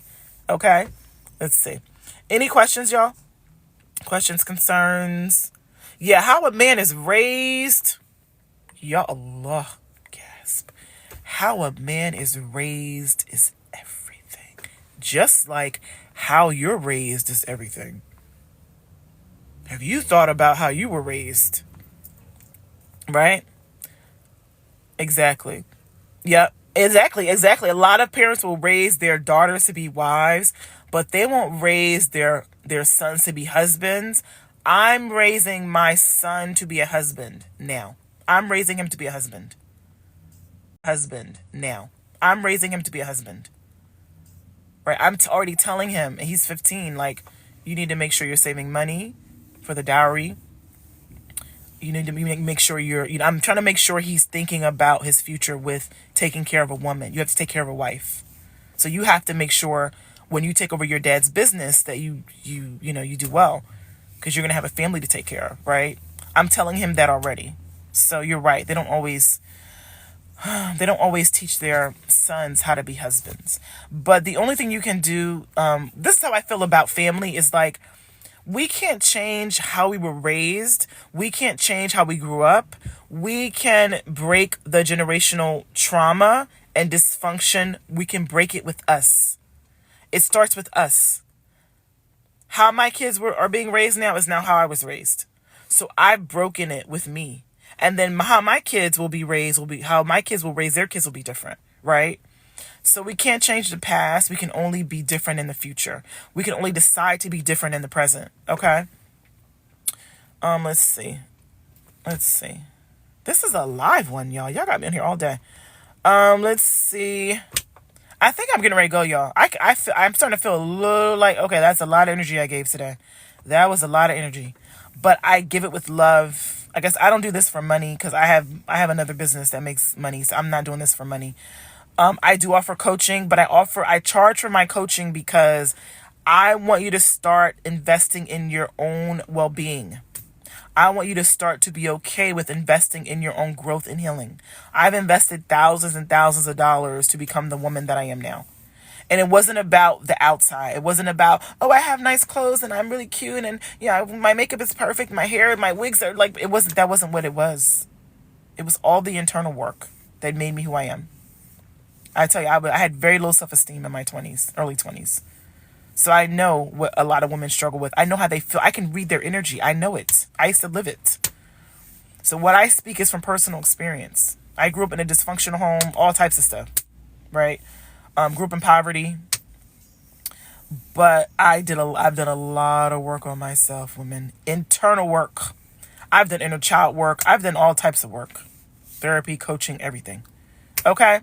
So I think I'm gonna get off, y'all, because I'm feeling it. That was a lot. That was a lot of energy I gave.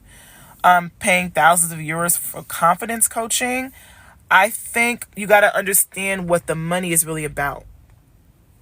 It's not about the dollar number. It's when you invest a lot of money in yourself. It's like when you go get a college degree. What you're saying to yourself is, I'm worth it. My growth, my development, I'm worth it. My growth, my development is worth anything. It's worth anything.